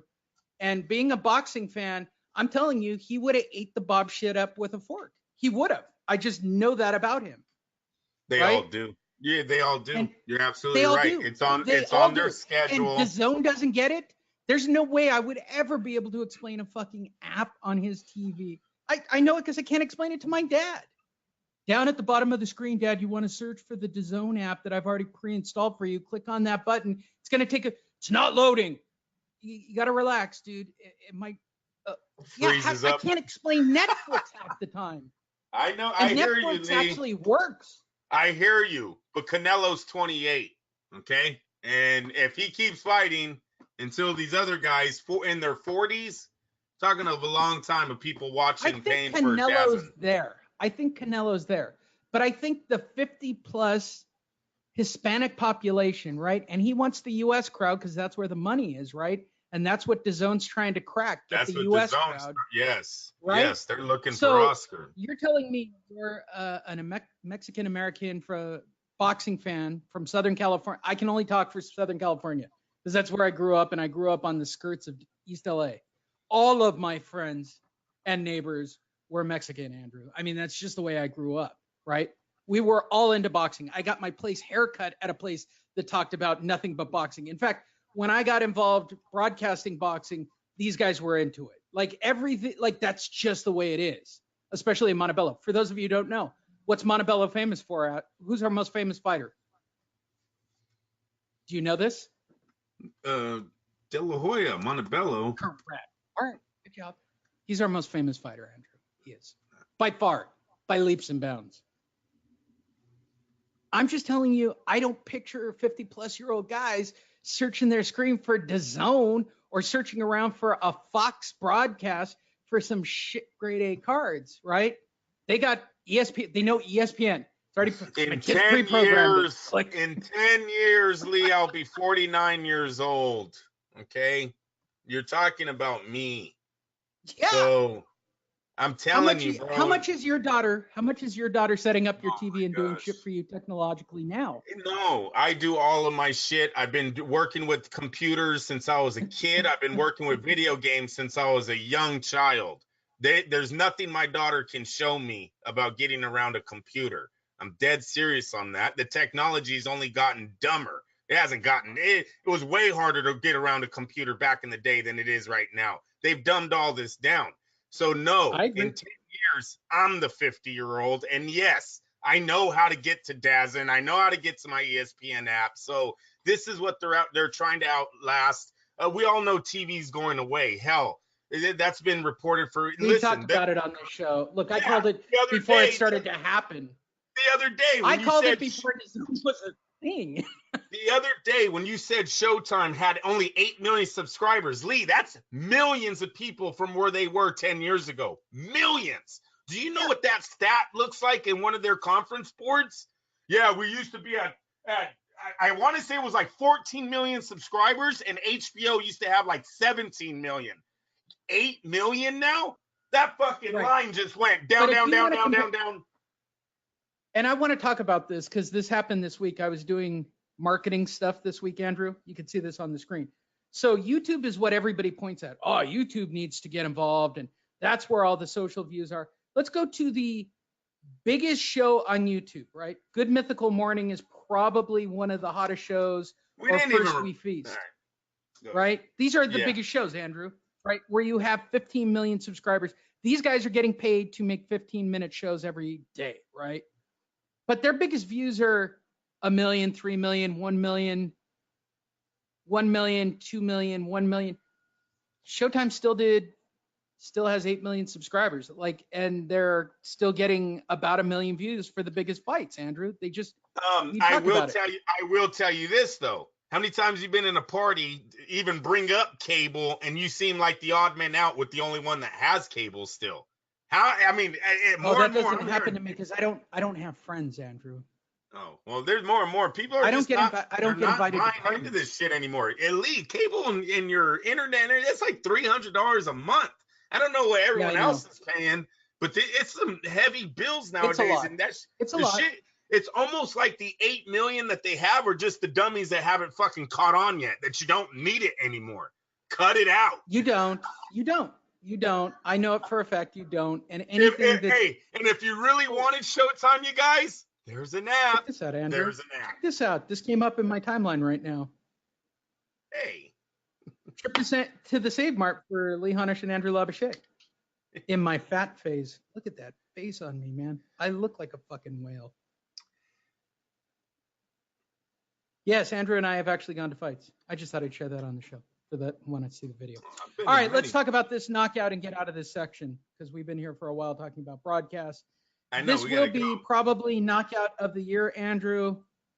Take me through this unghastly setup of 3 punches that is just shocking. I mean, it was just epic. Oh, come on. Yeah, it's a showcase, and this is what showcases are supposed to look like when you are the future. There's the setup. Now he's going to go downstairs with the next one, right? Mm-hmm. And then came over the top. That's a terrible. Are we going to see multiple angles on this? So it's a 3-punch setup, right? So he comes over the top once that starts to back him up. His next punch is downstairs, and then his next punch is this knockout when they literally nearly kill this man. And I'm not exaggerating. He was doing it all. Yeah, he was doing it all night. He was picking the kid apart. He's going to go up. That's not it. Here it is. It's going to chase him down. It's up. Next one's going to be down. Right? There's the next right down. And then the right over the top. God damn, that's a punch, Andrew. That's a hell of a punch. And that's a tough guy. It wasn't like he knocked out some schlub in this fight. I mean, he's never been stopped before. Sorry, that's funny to me. I know. It's very sad.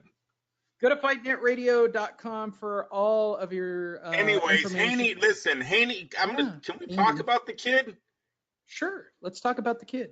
You know one thing I loved about that fight? Did you see the opponents they talked about him facing? Ryan Garcia, Teofimo Lopez. These are all the new generation. This is a new group of fighters coming out of here. Gervonta Davis. That's a great angle. Now you got to show him the punch right there. Look at the kid. That's Jesus. That's bad. This is a meme in the making. Puh! Feels like it's not Friday. Wait, let's think of a bunch of memes for it. When you know you're out of boxing. When it feels like Monday. When you find out your kid just robbed a bank. When the bills come. How am I doing with the memes, Andrew? Very good. It's a pretty good punch, man. He's lucky he didn't break his neck. Yeah, we can't put too much into it. The guy's fucking arm is not even up. Come on, Lee. He was doing this to the kid all night. He was supposed to knock him out. That's exactly what happened there. It's the Zapruder film, back and to the right. One thing I don't want Haney to do is fall too much into the power thing. He was doing a lot of one counter punching, one punches at power, single shots, at a time. Yes, he looked like Floyd, but as I told Lee, he looked like an older Floyd, and I don't want that Floyd. I want the Floyd that moves head movement more than backing up. And while I know that they're both boxing, now that we see fighters like Lomachenko and Saul Alvarez and Terrence Crawford that are able to stay in the pocket and literally have you miss 4 to 5 shots, I mean, come on, kid. You're fighting fucking a showcase here, and you're jumping 4 jumps back when he comes to throw a punch at you. Yeah, you could call it boxing. I know we call that boxing now, but man, I sure do like Floyd when he used to have the head movement, stay inside the pocket and dismantle you, pick you apart with combos. Remember the 2 shots to the belly, 1 to the head, either a left hook or a right hand Floyd used to land all the time? Yeah, as he got older, he relied a lot more on the single punch counters, right? The not get hit, land a punch, then circle around for 20 seconds and try to only land jabs. That was Floyd playing the clock. We all get it, and he was great at it. And guys like Saul Alvarez that were hella younger and Robert Guerrero, they couldn't beat him, even though they were younger as shit. And he had a game plan looking at the clock the whole night. They couldn't beat him. So we got to give Floyd credit for that. But I don't want Haney to fall into that at 20 years of age. Come at him with combinations. Stay in the pocket a little bit more. Rely on your head movement. And everything else looked good. Yeah, so the DAZN, they did something good here. He's in a very hot division. This division's growing, so as long as he stays on pace, man, this kid's going to have some huge fights in front of him. You know the interesting thing watching the Zapruder film here, Andrew? He's actually anticipating this shot and tried to muscle through it. Watch the kid. Right there. Look at how he's anticipating for the shot. He actually shuts his left eye, right, and he sees the shot coming. He knows he's got to take the shot. This is how big the shot actually is, Andrew. He's anticipating for the shot. He's leaning into it. Still knocks him out. Still knocks him out. That's a big shot, man. Watch. Anticipation. And still takes it full force. Now, mind you, he was almost all the way past him, and a skilled fighter would have slipped it and then came down and over the top and probably knocked out Haney. He's very fast. Haney's very fast. He looked like Floyd in a lot of his single punches, counter shots, the counter right hand. He's being trained by the Mayweather Senior. So hopefully he's not Floyd's shadow his whole career. Another Adrian Broner. He will be. I just don't like how DAZN was like, oh, his dad's so big in the Bay Area, big music producer, yet his son doesn't even represent. Now, on his box rec, it says he's born from San Francisco, California, but he doesn't represent that. He moved out of here. I never hear of Haney on my radio stations out here, on my news, on my feed. There's never no come see what's his name? Davie Haney at the local blah blah blah doing signings or you know what I'm saying, right. Lee? There's nothing. Like Andre or Robert. Yeah. What do you mean big music producer out here? Like you almost do them a disservice by saying shit like that with the fans out here in the Bay Area. They're gonna be like, no, I don't even know who Davie Haney is. Fuck are you talking about? His dad has done wonders for his career. Really? Yeah, they did all that shit. His big social media presence and following, which I've covered. He doesn't. What was his numbers? Was it a good number though? Did he have at least a decent number following him? On Instagram? Yeah. He's got 300,000 on Instagram. Oh, there you go. Well, that's good. And 300,000 didn't show up. But again, Instagram is not the correct demographic. If he had a YouTube channel with 1 million people following him, I probably would say that's good. If he had a Facebook page, and seriously, you 300,000, I'd say that's good. You think he would? Well, maybe I need to do a little bit more research into who's following him. let's go with what a Facebook social media presence looks like. Anthony Joshua, right? Biggest. No, even I'll use one that everybody knows, right? Deontay Wilder. It's not fair to use Anthony Deontay Wilder. Deontay Wilder has 552,000 people who like it, and he has at least that many people following his page. I did all my homework on the real Davie Haney and the real Davie Haney shit. He's not on. He's not on, Andrew. He's not on Facebook at all. Well, there's Davie Haney Promotions. There's the promotions. That's not him. Thing. But if you bring up Davie Haney, where people have tagged him in stories, right? That's him right there. Because it's the CEO of that company. There's no. That's not him. Yeah. He's not even a trending thing on Facebook. Now, he is on Instagram. I'm not going to shit on Instagram, but it's the wrong demographic. The other one would be Twitter, right? Which is the one everybody seems to point out. Everyone, yeah.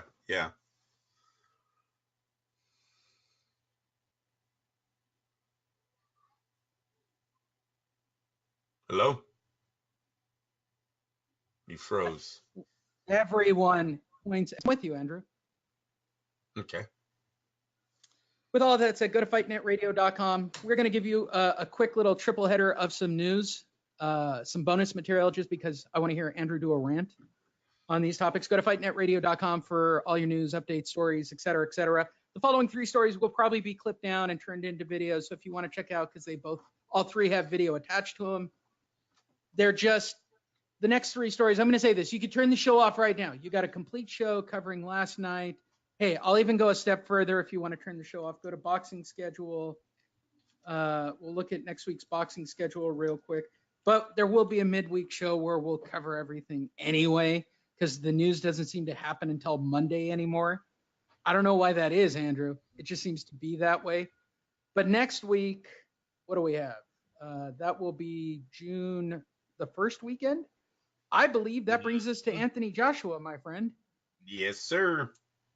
ESPN Plus will be in Cardiff, Wales. Jay Harris takes on Angel Moreno. And in New York. A vacant European flyweight title. You know, there's so much to that title right there that I don't want to see. Shit. Is this a top-ranked card? Yeah. I don't understand. It has to be, right? Has to be, right? Or at least promoted by them. Yeah, I agree. The vacant on DAZN, European flyweight title. Ugh. Oh, we have a triple header going on. New York, we will talk about AJ and Andy Ruiz during the week. We'll do their arrivals, their press conferences. All that audio will be available, probably the video on our timelines and at fightnetradio.com. Katie Taylor will be on that card. Chris Algieri will be on that card. Callum Smith will be on that card. They're pulling out as many stops as they have. A big letdown, though. Callum Smith fighting Hassan Nadam. Hassan Nadam, I believe, is the one who lost to Triple G on ESPN a very long time ago in another weight division. So I don't even know how the hell he even got a fight for the #1 ranking at super middleweight. That's a blast from the past right there that shouldn't last too long Saturday night. And the PBC is not going away. You will get some more draws coming up. Devin Alexander, Willie Monroe Jr. Just saying that name makes me laugh. I can't even believe Willie Monroe Jr. is still around. That's messed up. That's PBC. That's PBC, dude. Fucking hilarious. Yeah, no, that's PBC, bro. It's in San Jacinto, California, Andrew. Bet you he gets a draw. Bet you he gets a draw. Bet you he gets a draw too. Triple header coming to you next week. We'll cover it all on Wednesday as a programming note. I will post the full audio from the press conference from AJ and Andy Ruiz, which means we'll probably get Deontay to come out of the woodwork and Tyson Fury to come out of the woodwork. Tyson more than likely. Fury just says crazy shit and talks shit because really none of these 3 guys are going to fight. I just don't believe it in my heart of hearts. Right now, they're just not. They're all going to go make money, and that's the way it's going to be for right now. It is. Everybody accept it. Take a deep breath. They all fight on 3 different networks. Those 3 different networks aren't getting along. Boxing is fucked up like that. But on Wednesday, we'll have a bonus show, And then Saturday morning, we'll do a betting show, which is one of the favorite things that we do around here. Now, some bonus content. You can turn off if you don't want bonus content. But those who listen to the podcast probably do. Everybody else, if you're just a regular boxing fan and thought, all right, it was a kind of okay boxing show for the first, turn it off because it's going to go sideways right now. Because this is just slanderous. Actually, to make it right, before we go, Hassan the Don lost to Peter Cullen. And I believe that was on ESPN. And that was 7 years ago. Again, Lee, 2012. He's had 2 more losses since then. He's had wins against nobody. Martin Murray being the biggest opponent that he's defeated, but in no way should be getting a shot at the super middleweight champ, undefeated Callum Smith. It is a joke. This is something that I've said many times. Eddie Hearn needs to kind of fix. His fucking fight cards are kind of whack. Now, they might turn out to be great fights for you diehards and us diehards that watch everything anyways. You go, oh man, I didn't expect this fight to be shit, and it turned out to be something. That's great for us. That does nothing for Eddie Hearn on bringing people in, attracting people in. This card, I can't stick up for Nadam versus Smith or say Smith deserves, oh, now I guess we should run around and say he deserves $50 million to Saul Alvarez because he's undefeated, right? Here's a little bonus content for you. TMZ Sports, which isn't affiliated with anything that is remotely sports related, and these are just splash ads. Andrew Labouche, Lee Honish here, bringing you the latest from TMZ Sports. I'm thinking of creating a show called TMZ Sports and just doing a podcast on it. George Foreman. I love Muhammad Ali. I wish I would have kicked his ass. They have tapped in to George Foreman, Andrew. Like, they seem to be all over George Foreman. George Foreman says he loved and admired and respected the revered Muhammad Ali, which I don't believe in any way, shape, or form, but still wish he would have kicked his ass when they fought in the Rumble in the Jungle back in 74. Quote, I'm so happy, especially about the right eye that was swollen for 2 weeks, not to mention I hit my head on the canvas. Who could be happy about something like that? Oh, I don't get that. Muhammad Ali beat me. He flat out outsmarted me and beat me. Wow. Is he just now admitting to it, Andrew, or is TMZ literally 35 years behind the curve? George has said this many times. Like I said, George's confidence was broken. Mr. Foreman's whatever was broken a long time ago. He just, he's been Ali's bitch ever since that Rumble in the Jungle, man. Seriously. Yeah, I agree. Yeah. He always says, oh, I would lose if I fought him. Oh, I would have gotten knocked out. Oh, I remember that time I was on my back. Like, he's always talking like that. It's like really weird. He's so successful as a businessman.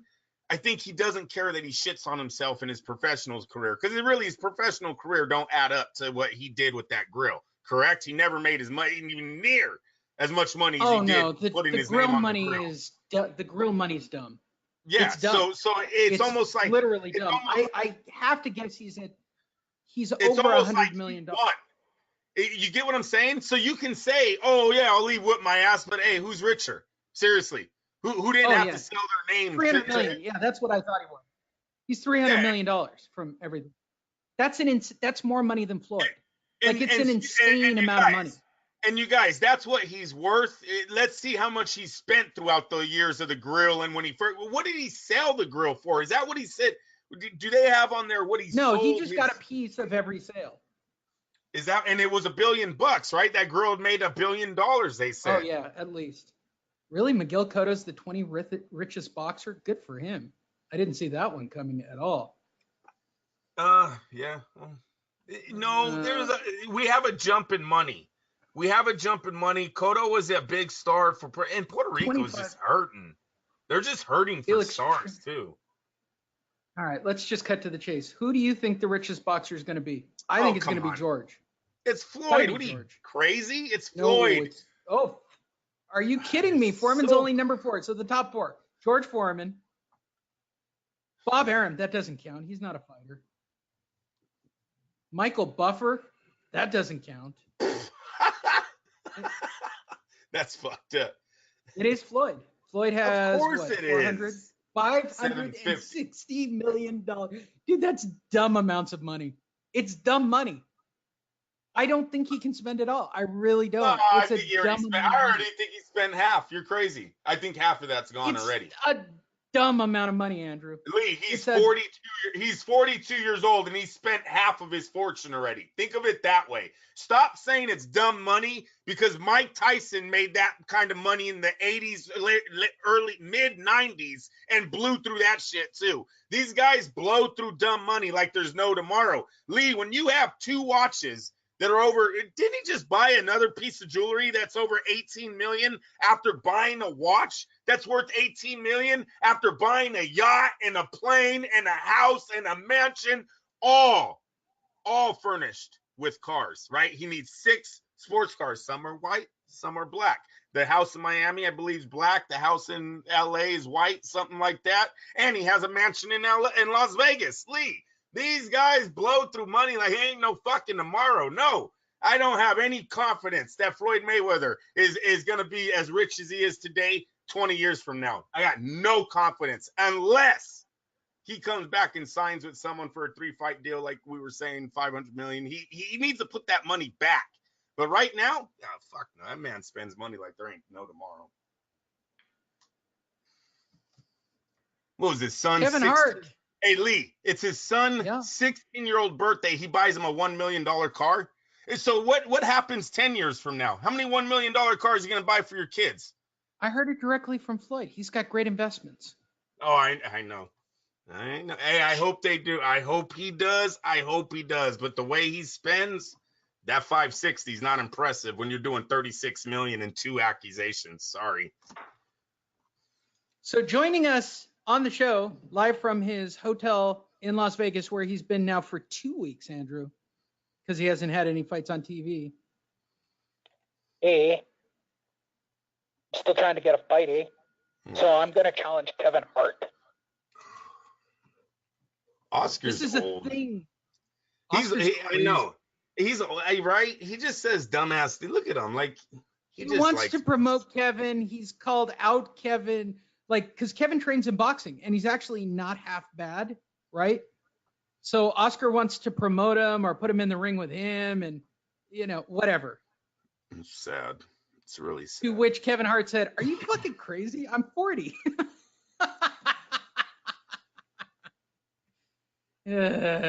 Fucking Oscar. He will do anything to stay relevant. Literally will do anything to stay relevant, Andrew. And he never even had to be that guy. That's what's the saddest part. They ruined him. The people, the PBC and those guys that were around him, they ruined Oscar De La Hoya, man. Richard Schaefer and them. Movement, though. Kevin's legit. Oh, stop. They put a number on that guy. He's never been the same. But I gotta go back. I gotta go back to what Bob Arum said. He always said Oscar wasn't smart. All right, and that's not me. That's Bob. Bob said that Oscar didn't finish school. He wasn't that smart of a kid. Don't. It is what it is, man. He almost lost his whole company right in front of his own face. Seriously. Shut up. They were signing Floyd Mayweather to 1-fight deals. His whole stable was under 1-fight deals, and he never even seen it. Are you serious right now? The fuck? Last splashy news headline, Mayweather CEO responds to McGregor's call-out, which we covered last week. Oh, the world needs more of Leonard. Hey, Lee, the Floyd Mayweather fight does 1 million buys, 2.4 million buys, all these buys, right? Hey, you think we should sign these guys a long-term? Nah. Flash in the pan. Keep doing one-offs. So McGregor wants another Mayweather fight. We covered that last week. Fortunately, TMZ tracked down Leonard. I don't know shit. Got fired once. Ellerby. Didn't he get fired at a McDonald's? He got fired at a Wingstop or some shit. They were at a fast food joint. And they canned his ass. That's still the funniest fucking story ever. The most loyal man to Floyd Mayweather his whole career got canned at a fast food joint. Get out of here. You're done. It's hilarious, right? If Conor McGregor is serious about a rematch with Floyd, all he needs to do is call, according to CEO of Mayweather Promotion, Leonard Ellerby. Conor McGregor knows he's always welcome to that ass-whooping, Ellerby says. If Conor wants to take some smoke again, he knows what he's got to do. I wonder, do these rich guys think they're actually from the street when they use slang from their hip hop music that they listen to? Like Leonard Ellerby is around anybody that uses the term smoke, right? These are guys that listen to some fucking rap song. Oh, is that what they're saying nowadays? Hey, you can get that smoke. How much money have you made? I won't even get it. Whatever. Yeah, we're smoke. Yeah, Leonard, you don't want that smoke. Okay, because we still need to kill time till the Mayweather Pacquiao fight. So here's my question, Andrew. How many people buy into McGregor Mayweather 2? None. I don't think anyone's buying into McGregor anymore. I really don't see McGregor even being a star if he went back to the cage, Lee. The guy's been beaten twice. He looked really bad in his last fight. He's had a bunch of accusations go against him, or what's the word? No, he got out of all the court cases. He did all the payoffs. Are you sure about that? Are you sure about the rape charges are gone? Yeah, all the shit for his crazy shit is all over. All right. I haven't seen that. So I just don't think the guy's liked anymore. I don't see Mayweather going down that. Not for the money that they're going to add. Once again, I have to go back to money. When you talk about Floyd Mayweather, you need to talk about, is he going to make $125 million plus? Because that's what he fights for. And I don't know why the guy would fight for anything less unless it's a 3-round sparring match against a 21-year-old flyweight. Then maybe you fight for 80 million, 90 million, whatever they said he made that day. But besides that, you get back into a ring with a junior middleweight, I don't see him coming any less than $100 million. McGregor doesn't demand that anymore. It just with that, I told you guys already, that fucking circus is left. If McGregor wants to try to become a boxer, I think he has that still where and Lee, I'm talking about him doing your path of little fights in white ass neighborhoods, and the UFC can pump it and they'll do a bunch of sellouts with guys thinking McGregor's a badass again. They got to start from the bottom and work their way up. He might have a chance of getting a fight with Saul Alvarez or Triple G, one last payday, get your ass knocked out and move on. But as far as the Floyd just coming here and making $100 million because you're fighting Floyd, gone. That circus is gone. There you go. That'll do it for this week's Fightnet Radio episode. Go to Fightnet Radio. It's not hard. Just type in fightnetradio.com. You can find everything you need to listen or watch or whatever. Again, go to the merchandise store, pick up a shirt. You can also go to LasVegasDiscount.net. We are coming closer and closer to Tyson Fury, which means you will need a hotel room. Oh, there you go. I was on Joshua. Joshua's in New York. Yeah, Joshua's in New York. I got it. June 9th would be Fury, Andrew. Magnum Media, by the way, even though it's a top rank fight, I've submitted. What do you think the chances are that they pass that along? I would have got a hold of Top Rank and told them you put in a application. I plan to. Because you know what? After the fact. If what you're saying is true and they aren't turning it in, they should be talked to. Top Rank should have an issue with that. They are not the ones that decide that. No, they're just supposed to take them and pass them through. That's correct. No matter what. Yeah. So that would be a very bad situation on Magnum Media part if they got caught doing that. Playing dictator, right? Yeah, well, no. Look, bro. I deserved everything I got from Magnum Media. I did. And then really. Dude, not really, Lee, blackballed for your entire career. That's what you deserve because you said one. Come on, stop. You're going overboard. And no, it maybe be mad at you, penalize you. Dude, we brought entourages to fights. Then you're not helping yourself. You're kind of agreeing with them. All right. Well, I don't know what to say for you then. Kind of. I was bad, Andrew. Early version of me was bad. I know it sucks. It sucks. I'd really like to start going to these fights again, but yeah. You can. They'll approve you. Under who? If Fightnet Radio is blackballed. No. I'll hook you up. Don't worry. I've already figured that out. It's not hard. All right. You're cool. With that said, June 9th is just around the corner, or June 8th, I should say, is just around the corner. You'll want to check in on the 7th and check out on the 9th, right? It said MGM, right? Tyson Fury's at the MGM? Shit, I don't even know, Lee. Sorry. Is he? It says MGM. Because it's all. It's June 15th. My bad. I know Pacquiao is. I know Pacquiao is. I thought that was a surprise. I thought everything went T-Mobile now. You know what I mean? But Pacquiao's at the MGM. No, this is at the MGM Grand. Tyson Fury versus Tom Schwartz, MGM. It's the 15th. You know what? I'm glad, too.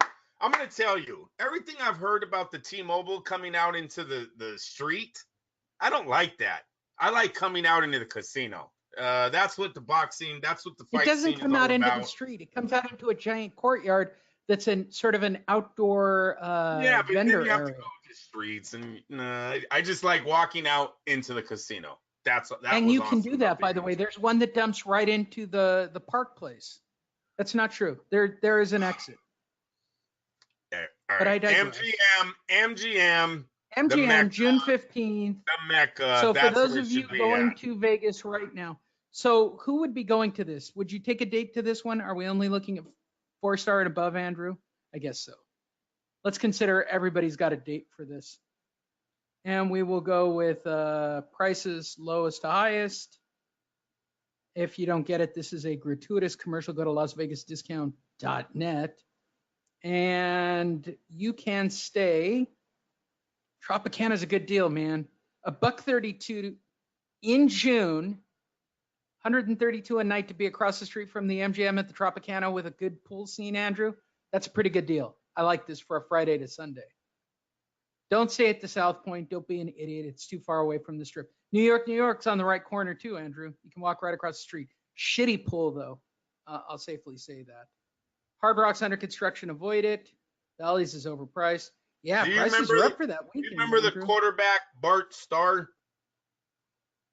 Yes, Andrew, I do. He passed away today, 85 years old. I'm sorry to hear that. Shout out to Bart Starr's parents who don't listen to the show. Tickets are still available. He's almighty. What's a $54 ticket? Because that's about all this fight is worth. Yeah, they're all lower bowl too, Andrew. I mean, seriously. Look where you get to sit in the lower bowl for $54. I'm pretty okay with this. That is not the lower. Oh, well, yeah, I guess it 23, is. 7, Those 5. are all on the ring 6, post, though. For $50, Andrew? Yeah, I know, but look in the middle. All right. I hear you. I hear what you're saying. There's $100. Yeah, is that better? Yeah, look at C. I like the C area. See right above C? You're right in the middle of the ring right there. That's a good shot. I like that shot. Now, if that's camera side, that's not good. No, that's camera side. 24 is camera side. You're fine. Is there no press section for this? Oh, I feel like they don't have a... Come on. The whole world is going to be there. The whole world. Tyson Fury's global, dude. I agree. That's what I'm saying. It's gonna be sad if they hella outdo Deontay Wilder on Showtime. Oh, it's gonna happen, Andrew. And Deontay won't know what to do with himself. He'll probably show up and sit ringside. That'll do it. Go to fightnetradio.com for all of your information. Go to LasVegasDiscount.net. Hey, go to the store and buy yourself some Fightnet Radio merchandise. We will be back on Wednesday and Saturday morning as a programming note with your bonus shows this week. Is there anything you'd like to add to this week's show, Andrew?